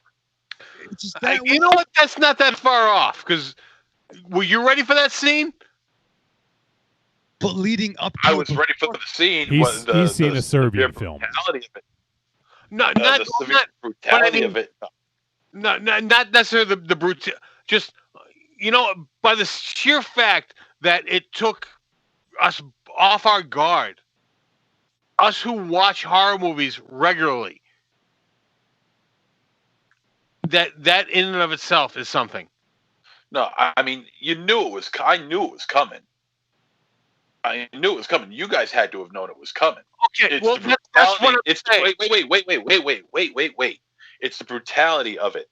That is not something you teach in film school. That's just an excess of emotion. It has nothing to do with technique. I mean, the scene leading up to it, yes. I'm not talking about the brutality of the scene. I'm talking about the sheer fact that people that live horror went, "Oh my God!" Like we're shocked at that scene.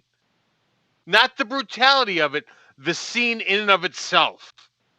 To be able to do that, I wasn't.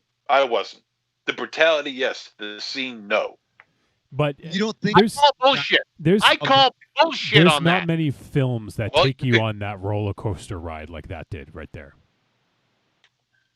From sitting at the table, I wish I could say that, like, this is Christmas fucking dinner, and the mom has this to say, and then the reaction that we get from everybody else, and then this fucking happens. I really wish we could talk more about it, because people are probably like, "What the hell are they talking about?" But it is. I don't want to say, because if people haven't seen this movie, it would ruin it, and I think that is such a shocking moment that you're better off not knowing. Evil Corny says, "I jumped and was caught off guard." Yeah, I mean, I feel we've already spoken too much about this, and I apologize to anyone who is going to watch this movie. Yeah, I mean, people won't know necessarily what's, it's a great scene, and it really, like, it was a standout scene in this film.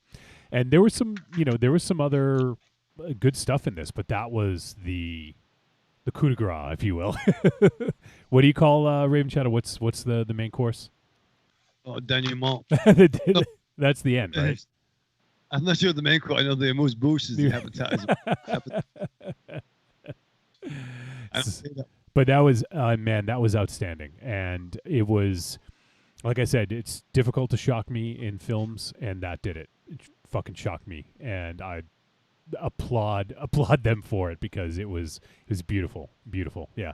I mean, you don't typically call that kind of scene beautiful, but I didn't want it to happen. oh, yeah, of course. Right? I wish it didn't happen. Okay, can we stop talking about it? Because, like I said, I feel we already revealed too much about that scene. Move on to the next scene.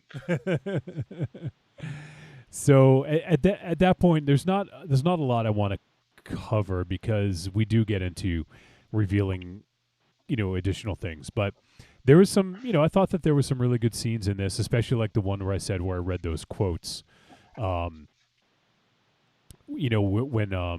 When Jack was talking to Lauren, like I thought that was a really standout scene as well, and it's kind of interesting, gives some insight into sort of like who they are, I guess. So I thought that was great, and the other thing I loved actually in that scene at the dinner table was the dissonant Christmas music. I fucking hate Christmas music, but this was so well done. It was dissonant and creepy, and it fit so perfectly. Yeah, it's like they warped it or something. Yeah. It kind of fit the whole the tone of the film. Yeah, no, absolutely. I loved it. And I think that once again that scene really, everything was working in full effect in that scene, including the music. It was just so well done. It was manipulated in some way. I don't know if it was just played that way where it was dissonant or if it was manipulated to sound that way, but it was really well done. Let's see. So this is a quote from filmmakers, and so they say, Hosts was born through the mutual love of the horror genre and fascination in psychological manipulation that the directors both share. When in a vulnerable state, people's perception of reality and decision-making skills can be easily impaired and manipulated to the will of others. No matter how well you think you know somebody, you never truly know who they are underneath a deceiving facade. We only ever show the people around us what we want them to see. And that's sort of what I was saying earlier, like even family members, like there's stuff you don't tell your fucking family members, right? Like oh, you can't. Yeah. Yeah. I mean, probably especially your family members, right? Yeah, no. Sometimes you can, sometimes you can't. Knock it off, Red and Shadow. I got plans. I like get over and fucking listen. The bottom drawer. Throw that shit away, sir.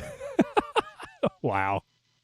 I'm thinking it up, but not really. Yeah, But you know what I'm saying? Not really. You know what I mean? Like there's certain things you can't. My mom can't fucking see that. You understand? You know what I mean? Yeah, I understand.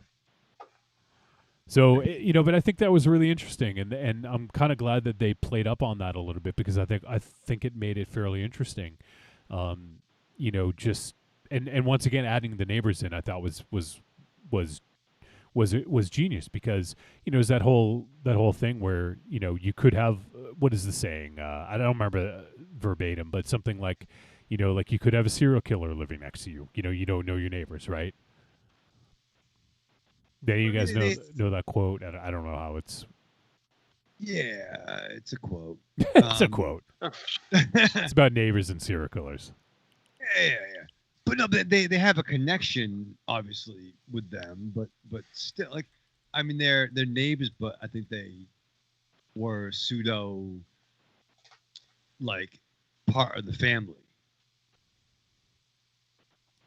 Yeah, I mean, well, obviously they viewed them as part of their extended family because they were bringing them over for Christmas. Right. I mean, it's a weird thing when I would say at least the dad was pushing 60. If the brother and sister are in their late 20s. Yeah, 60. Yeah, 60 is probably about accurate, actually.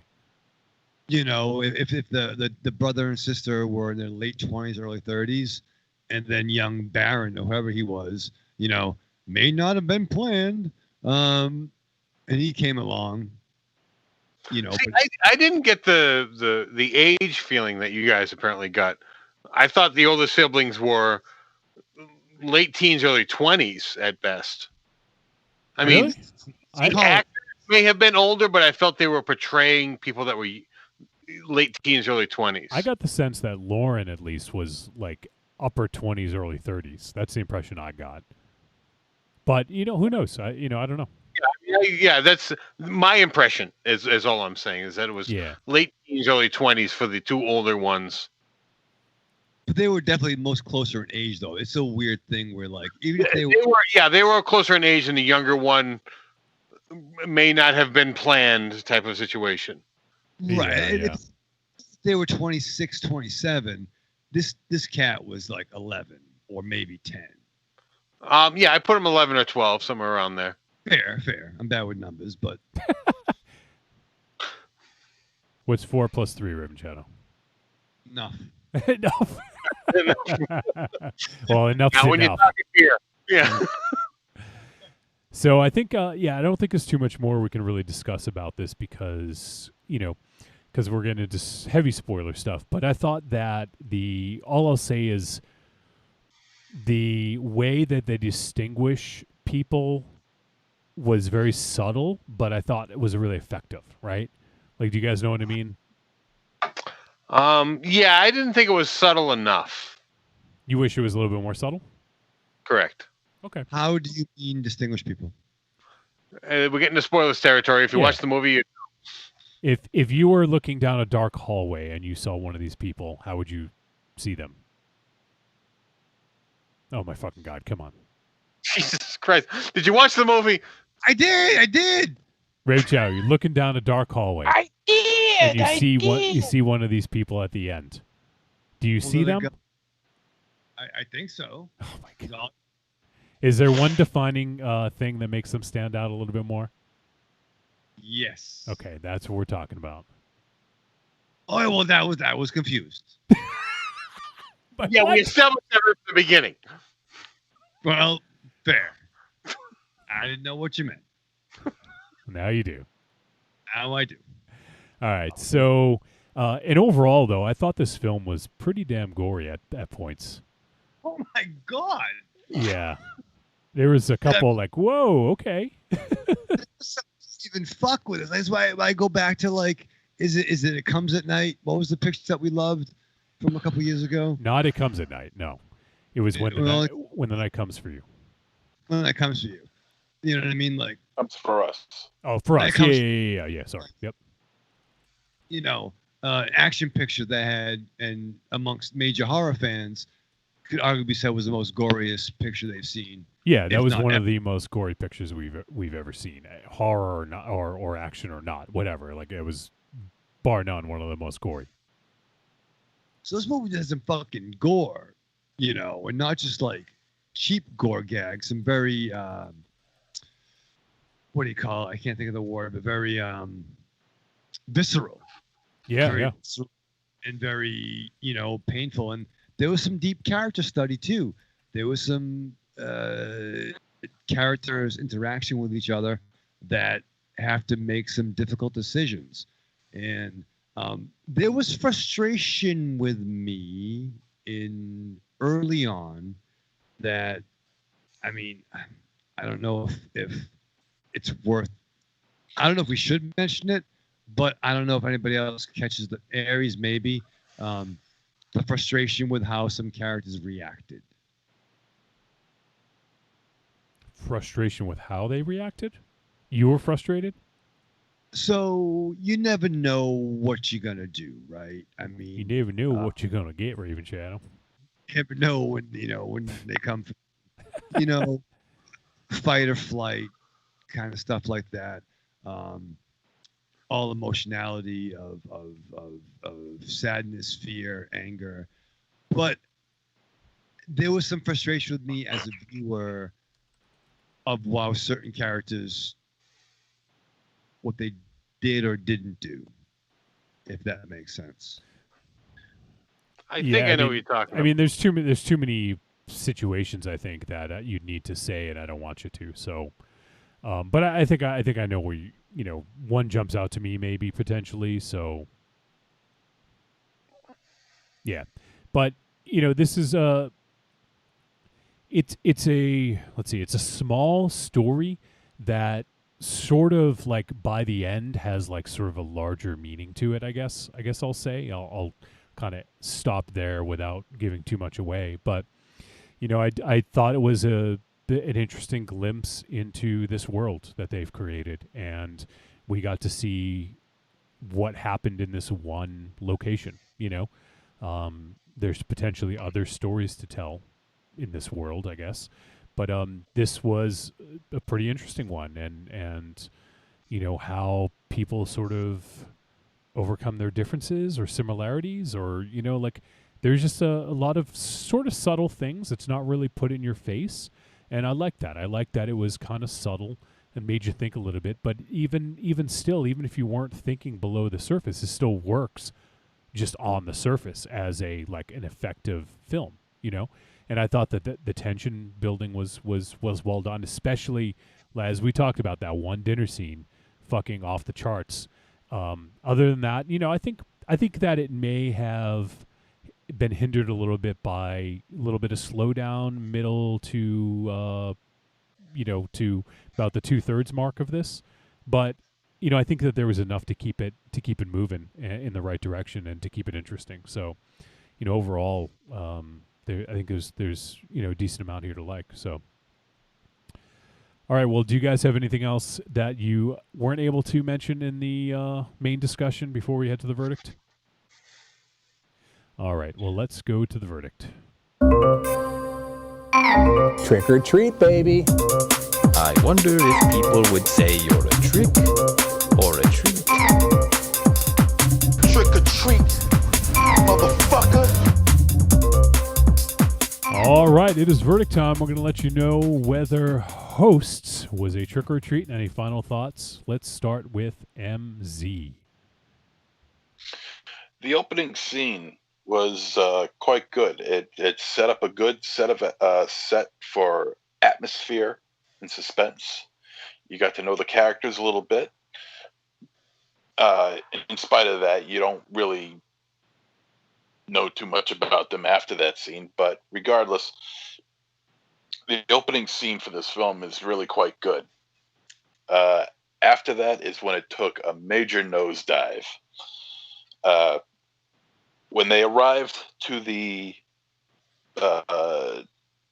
their friend's house, that's when all interest to me just completely got flushed down the toilet. And you guys could lay in any philosophical bullshit you want as to why they never noticed these two being the way they were.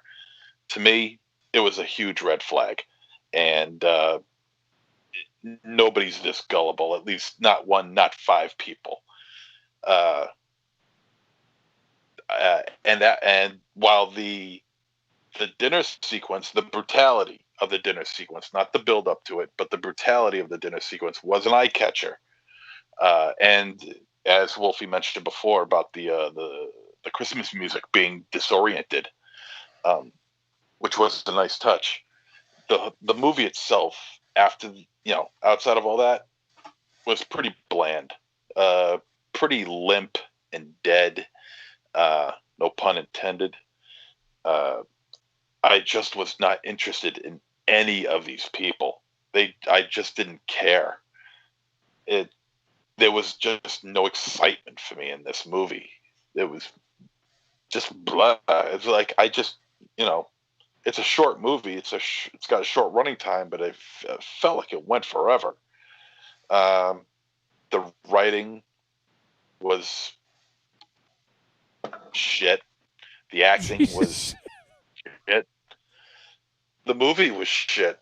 I hated this movie. This is awful. This is a trick.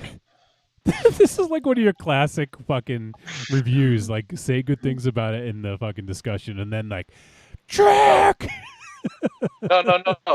There are a couple dying on their birthday. Look. Yeah. Look. Listen to me. I could go by the Raven Shadow route and say, well, they made a movie, so that's good enough to call it a treat. You know, trick. It's what's inside of it. Yeah, it's what's inside of it that matters.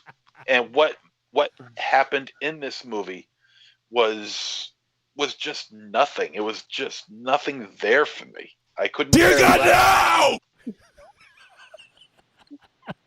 So are you saying Stop this movie? Yes, that's exactly what I'm saying. Little blink horn. That's exactly what I'm saying. Fuck this. This is a trick. Big time. Trick! Yeah. I haven't had occasion to pull that out in a while. All right, wow, okay. Like once again, that was the fucking that was the swerve right there because you didn't say any of that in the discussion. So you're just he's like Ares. He unleashed the Kraken. Yeah. No stealing my stick here. Yeah. All right. Well, speaking of which, let's go to Aries on this one. Okay. You know what? I'm not gonna veer too much from MZ. I mean, I did, scrutinize a little bit with the characters with them, and we'll stick with the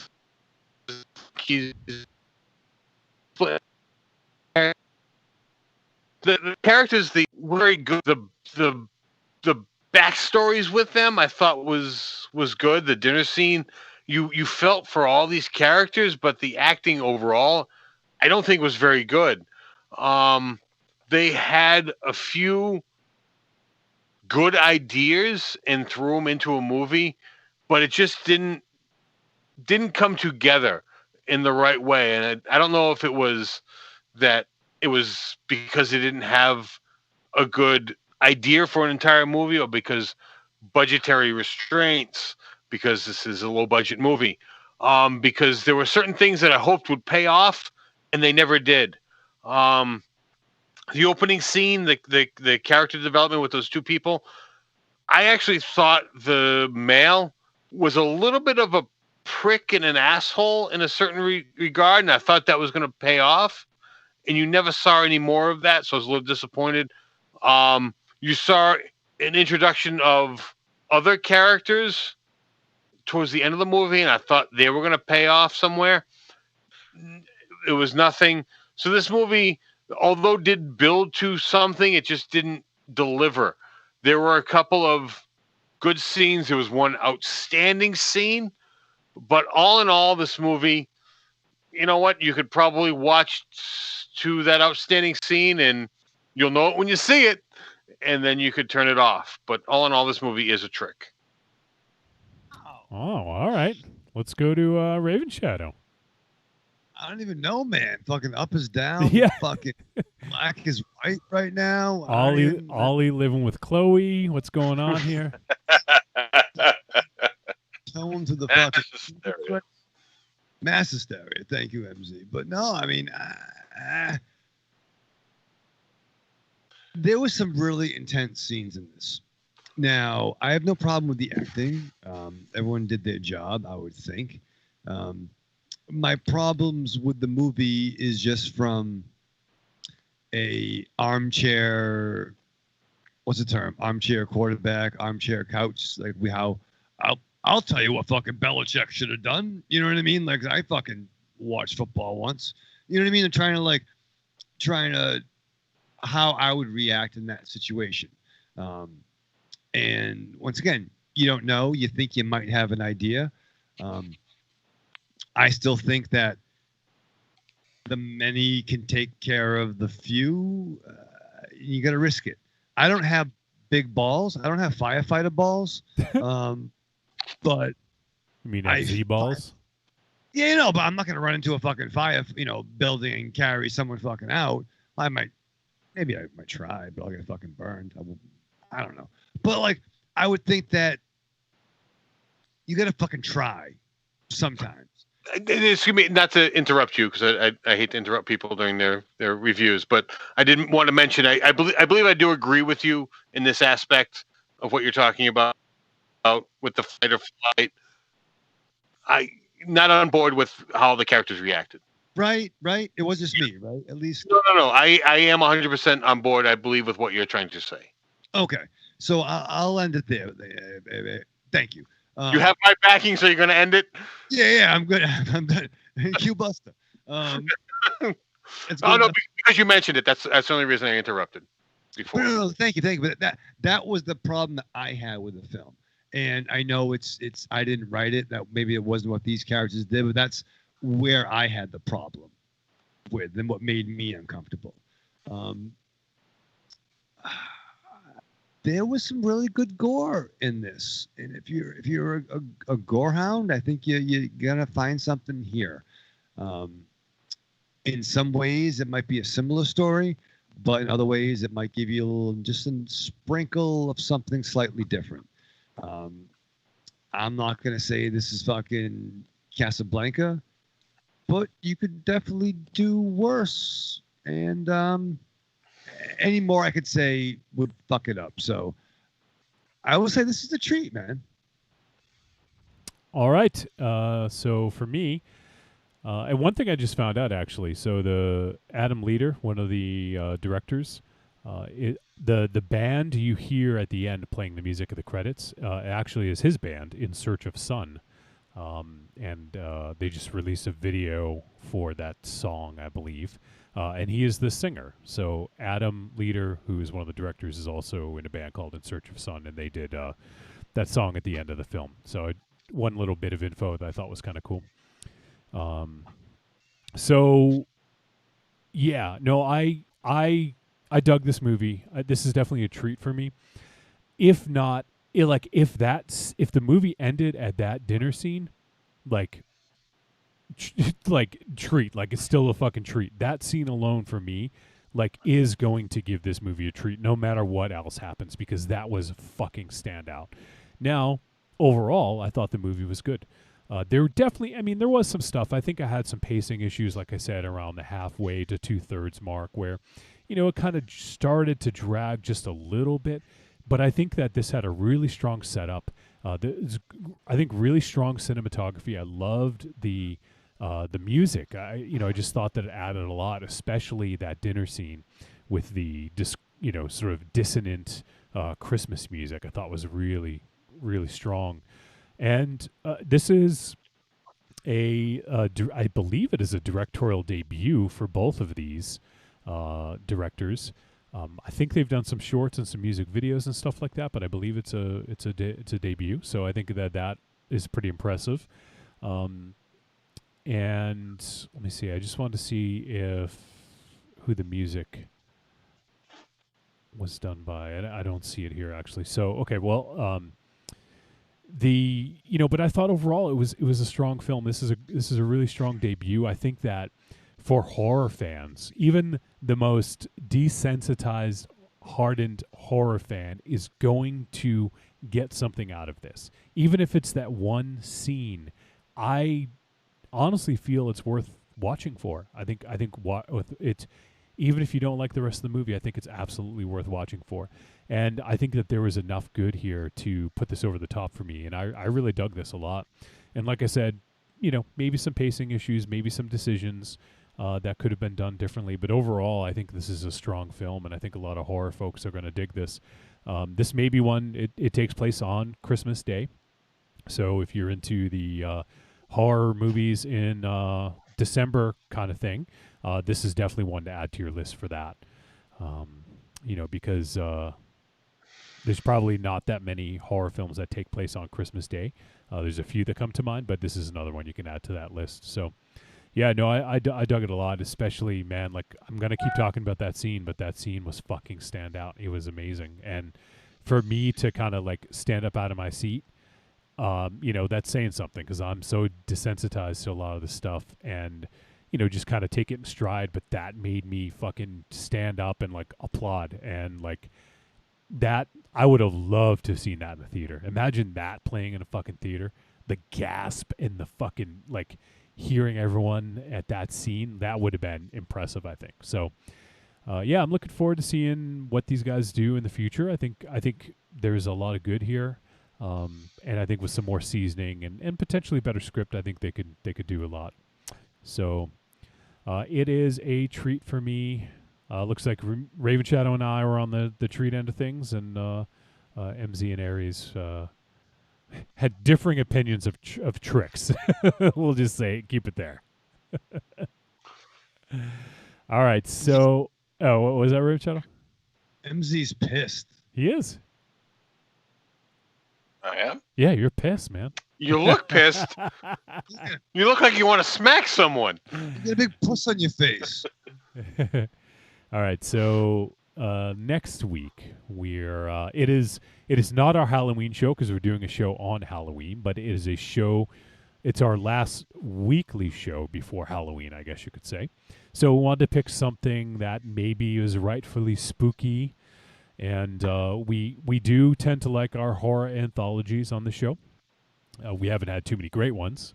Hopefully, we will change that. And the film that we're doing is the Mortuary Collection, and it is streaming exclusively on Shudder.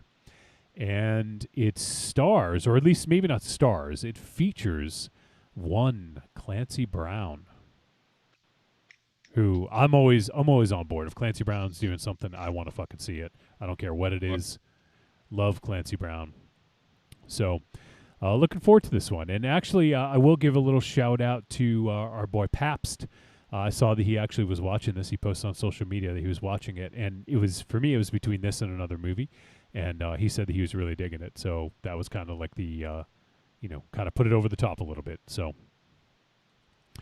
we'll be doing the Mortuary Collection, a horror anthology streaming on Shudder. So give that a look on Shudder if you got it. And if you have any thoughts, feel free to send them our way. podcast@trickortreatradio.com. All right. So we got some voice messages. Evil Corny said the El Goro guy was creepy outside. There was a scene in the film. Yeah, the guy with the big beard and the bald head. I caught that too. Yeah. Creepy Girl says that she liked the Mortuary Collection. She says it's pretty good. So there you go. So we've got a pre-review. We'll be doing that next week, though. All right, so we do have some voice messages. You guys want to hear them? Yes. Okay. Yeah. All right, first up, we're going to go to Melbourne. We're going to hear from our boy Tim Chuma. Let's see what Tim has to say this week. Bombaleo! Tim from Melbourne here again. Finally getting out of lockdown 1st of November because they had to go extra long. I've already booked a lunch on the 3rd of November for the Melbourne Cup Day at a friend's restaurant. Probably the first movie I'll go see is probably Parasite again.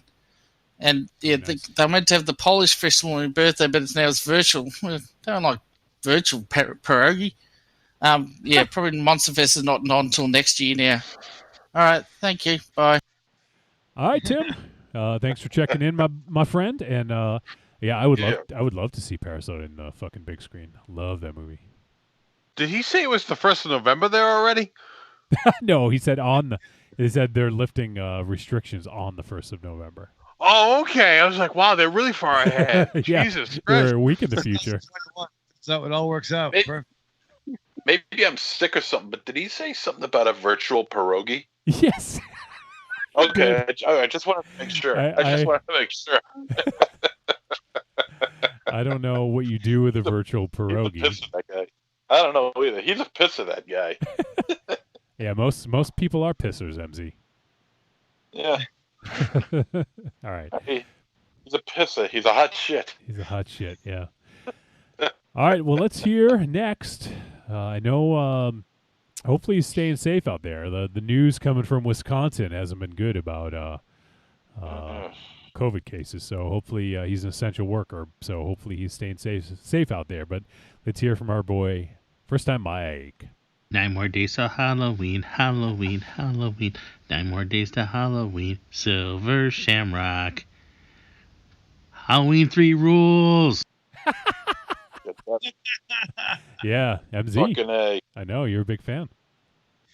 Fucking A. What's the best Halloween movie, MZ? Halloween 3. All others can suck my ass. Raven Child, do you Let ever? me tell you something. Yeah, I haven't even seen Halloween 2018 yet. I have Oh, you want zero interest. You want a fucking medal? Jesus Christ! Well, if you got one. I mean, if you got one, I'll take it. You want a trophy? What do you want? Yeah, if you got one, I'll take it. You want a wrestling belt? I'm Can't the have- Halloween 2018 champion. How you doing? Yeah. Oh, Christ. We got to finish this up. It's past his Yeah, bedtime. he's yawning. Yawning over all fucking show. there. Well, Aries, don't you know he gets up early? He gets up early. Yeah, with his hair curly, watching Laverne and Shirley. What time do you? Shut up. You wake up early All too, the- don't you, Aries? I do. Yeah. I get up at 6 a.m. Never hear him complain, MZ. I haven't yawned once tonight. I get up at 5. You want a fucking medal again? Yeah. No. To be fair, I'm 5:30, dog. You know what Yeah. I'm saying? Like, Yeah. Raven Child parties. He's gonna party the rest of the night. Put my dick out, but like I'm getting fucked up after this. Big And by surprise. he's climbing in the bed and closing his eyes. Yeah. Yeah. And passing out in 20 minutes. One of us is gonna smoke a joint, and then we're gonna fucking go to bed. Which one? Be like Hunter. Be like Hunter Biden. He'll fall asleep with a crack pipe in his mouth. Jesus. Biden. Evil Corny says. Crack pipe. What was that? Do the Obi-Wan again? What me? MZ. Luke, light the crack pipe. Luke, light the crack pipe. Evil Corny says MZ been keeping his voice down while he's hating on Halloween 2018. Oh, and Corny gets up at 3. Corny gets up at 3:30. MZ, he's got you beat, and he's up. He's up watching us right now. He's insane. Yeah, that's Alabama time. It's like 10 o'clock our time.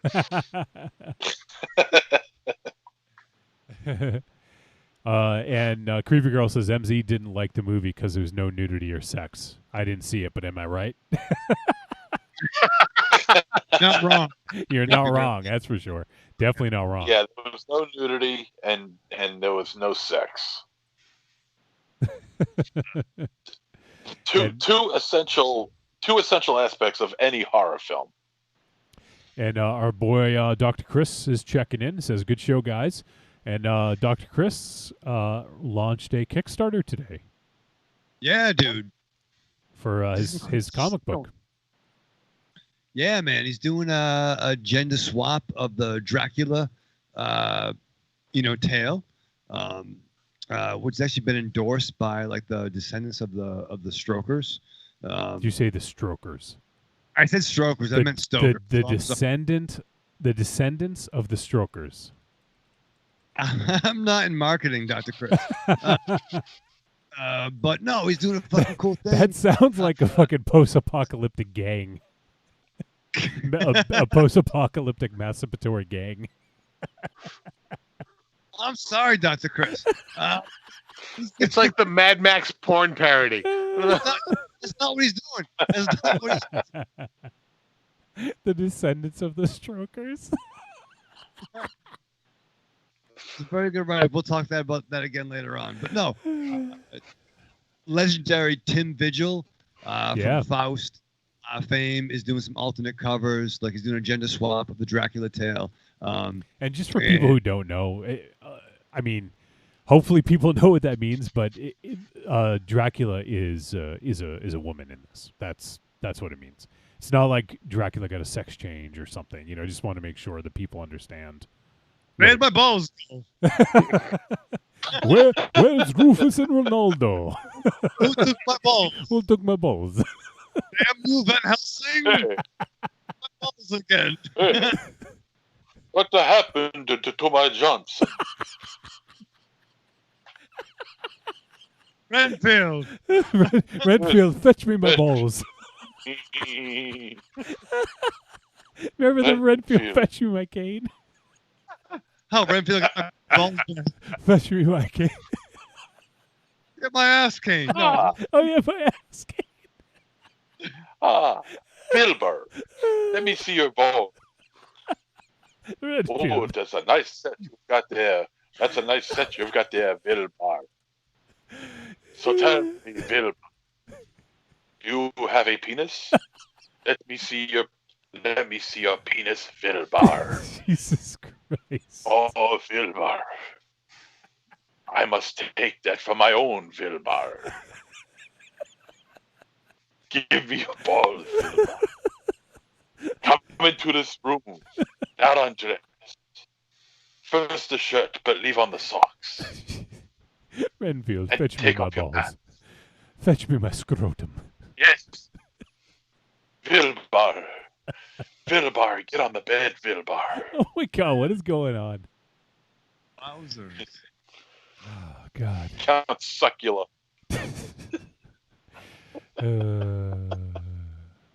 It's a very exciting launch. The Kickstarter launched on Thursday. I think what we're trying to say. Yeah, and you know what? He's already hit his goal. Less than a day. Yeah.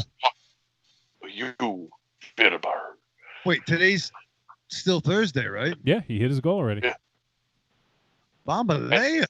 Dr. Chris, I hope you, Chicken went outside. Jesus. I hope you had some And stretch. we were done. I hope you had some stretch goals, my friend, because looks like you're gonna need them. Chicken wait outside. And Wilbur, you come with me. Oh, he's got stretch goals. Okay, yeah. I didn't see him when I looked earlier. I don't know if he just added them or.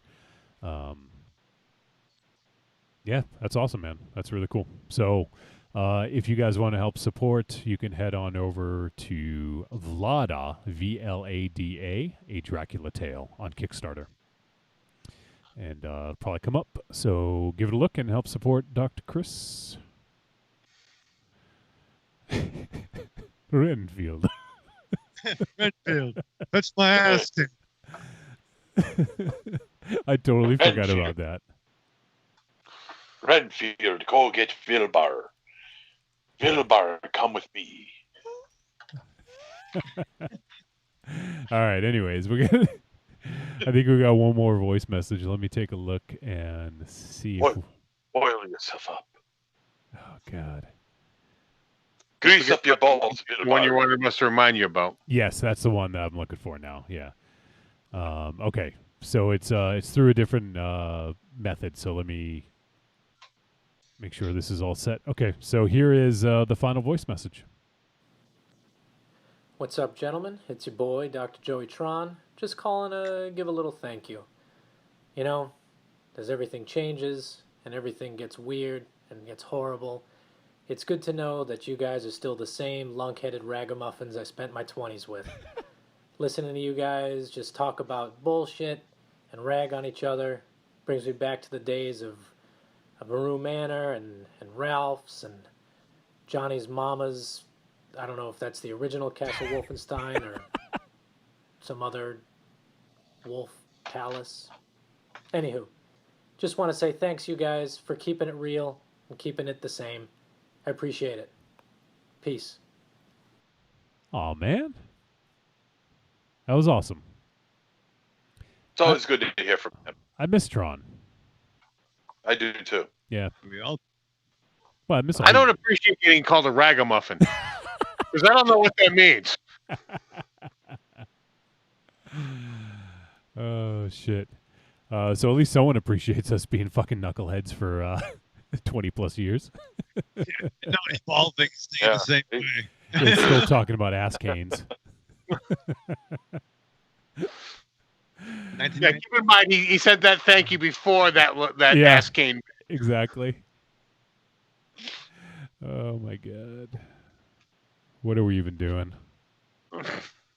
Nothing good. All right, I think we're winding down here. Do you guys? Is there anything else you guys wanted to talk about that we hadn't had a chance to? Just one more thing. Yeah. And I don't want to stretch this out too long, but I just wanted to talk. No, I won't. It's the person who I'm going to be directing this towards that's going to make it a little long. Raven Shadow. I did watch Veronica. Yeah. Oh boy. And oh boy, it's like Glenn Danzig has never seen a horror film. That was one of the worst pieces of shit I have ever seen in my life. You guys have to see this. You would not believe it. No, I'm not. It's bad, Oh right? my! Like, how do you It's have bad. that many porn stars and have it not be sexy? Like the lead girl in the first story, not the girl who's doing the wraparound, but the lead girl in the first story. The nipples. I mean, sure, yeah. I mean, she has so much collagen in her lips. She should be quacking instead of talking. Oh my god! She looks horrible, and her and all these other actresses are talking in this fake French speaking English voice. It's terrible. And the only reason why I know that is because the girl, that lead girl, she's from Texas. I don't. And now while it's highly unlikely, and while it's likely that she could have been French, she could have been born in France or born in Canada and moved to Texas, it's highly unlikely. I don't think she's that talented to do something like that. Awful movie. Terrible, like needless zooms and off center shots that just look sloppy. It was terrible. It was bad, dude. Like I said, that was the first movie that I watched. I felt that I had the coronavirus, as we discussed previously. Oh my god! I took a bunch of aspirin and covered myself in like wet cloths. Renfield, fetch me my aspirin. Oliver, fetch my aspirin. And then it's like porn star. I'm like, I bet the kid's gonna be up in here. And it was like Sean Waltman. I'm like, oh fuck. All right, well I gotta watch it till the kid's there. But, yeah, and he looked awful. Well, to be fair, he shouldn't be alive. Was he redoing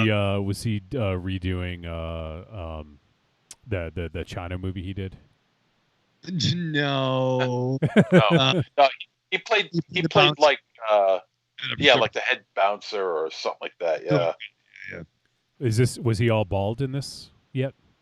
Or is he still Listen, he's going through some stuff, but no, I think he at least had his bandana on. He might have still had a little bit of a ponytail on the back. Are you gonna shave all yours eventually, Raven Shadow?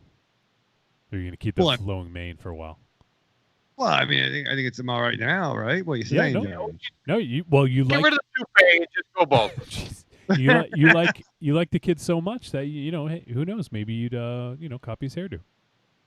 Yeah, well, I mean, I didn't copy all the things the kid did. True.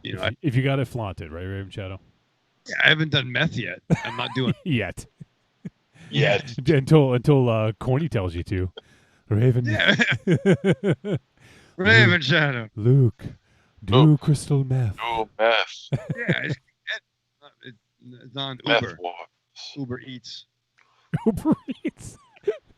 They deliver meth on Uber Eats. Like, yeah. Uber drug runs. This isn't the crystal meth you're looking for. Some ecstasy and some meth. Perfect. But no, it's not a good film. It's not. And I love Danzig, even though he won't let me in his clubs because I have fucking tweezers on yeah, Glenn fucking Danzig. But it's sad. He made a fucking movie though, and I read those comics too. I have almost every Veronica comic. I didn't see anything on that picture that was the book that I fucking read. The spider guy was kind of interesting. Why was it in Paris? And the thing was, on Jeremy McFarlane, one of his podcasts, did it. And I guess he actually trained them to speak like Parisian, or whatever the fuck, or French. Oh, the Parisian Bruja himself. Yeah. And it made no sense. It was not sexy. It was so dumb. Remember that there was once when the Paris cops were breaking down the door? It reminded me of the Old Kids in the Hall skit. Like the door was actually cardboard. And it was almost, remember that, what, Drug Schmugs, Who Needs Them? Yes. Psycho Patrick, and he threw Astro Boy through the wall. Yeah. That looked like fucking Nolan, like Christopher Nolan compared to fucking what was in that picture. And I love fucking. You love fucking dancing. That's literally what you just said. I know that, and I regret it when I said I'm a big fan of the dude's music. How's that? Yeah, better. It was a shitty picture, Glenn, but he made a movie. What are you gonna do? But it's not good. It's bad, right? It's bad. it's awful. It is. I mean, is it the safe to set say it's the looked worst like movie that. you've seen this year? No. This year? Yeah.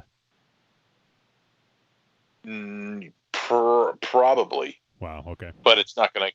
Yeah. You know what? I'm definitely going to have to say it right now. It's the worst movie I've seen this year. All right. Because last year I saw I Spit on Your Grave, Deja Vu, and that was the worst film I saw. What was it? 3.5 hours long. 2.5 hours. 2.5 hours. Jesus Christ. You got to see it. How self-indulgent is that? No, I'm not seeing that ever. Like fucking Endgame. Really? 2.5 hours? Yeah, 2.5 hours. Did it have Captain America, Tony Stark? Evil Corny says, "Ass Kane" with like 4 exclamation marks.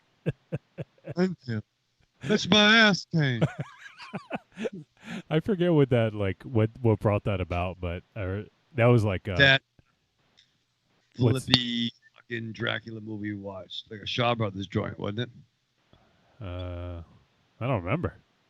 Shaw Brothers. I don't think so. I don't think it was that long ago. It was that when the Dracula was like, you know what I mean? Like the Dracula was. So Draculas do.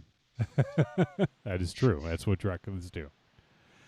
So, yeah, that could be a time.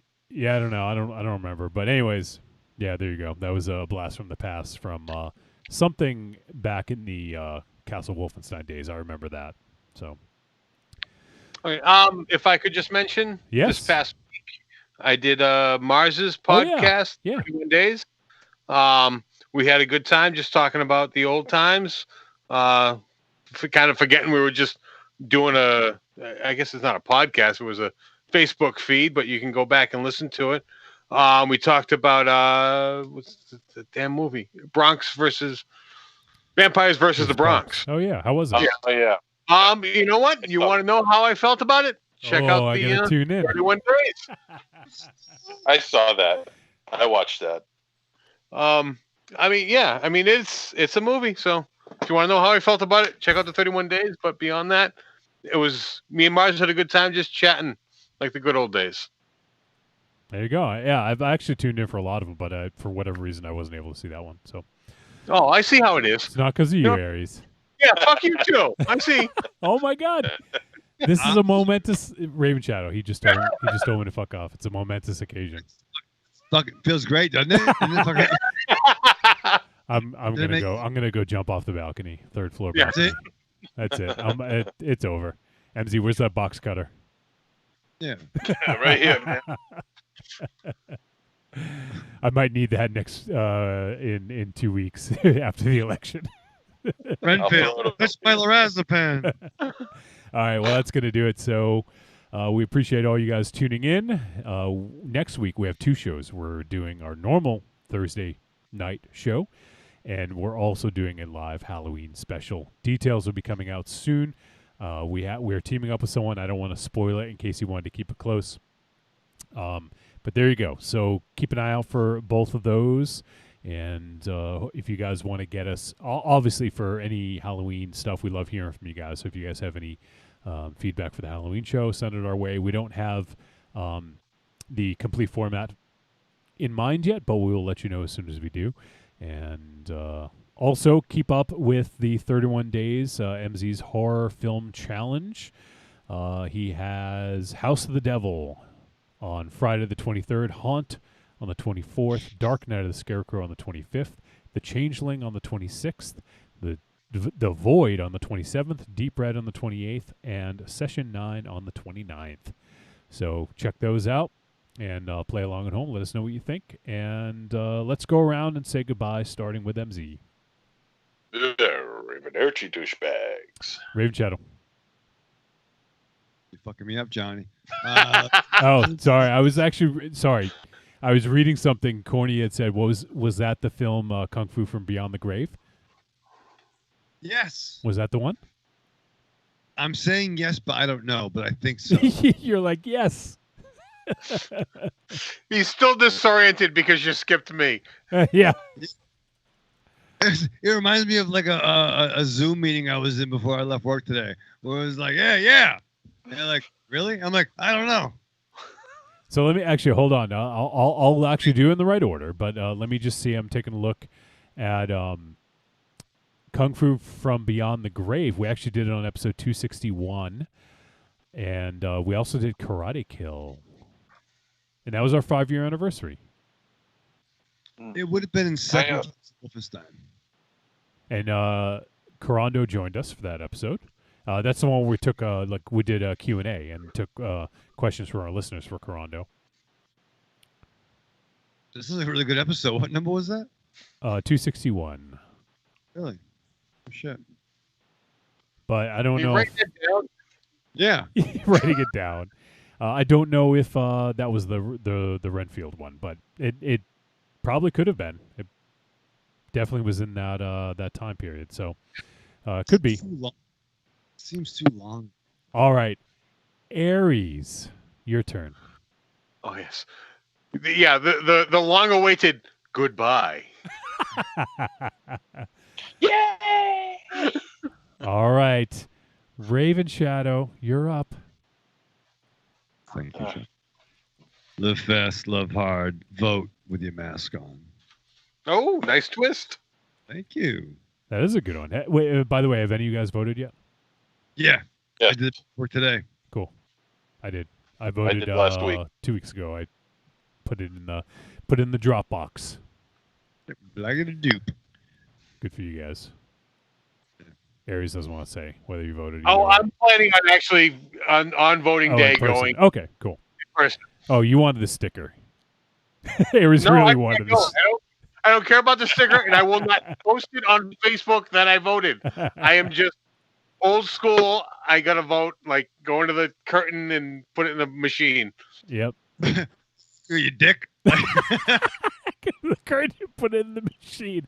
And on that note, I like the glory holes. I like to put my dick in there. And yeah, what kind of voting booth do you go to?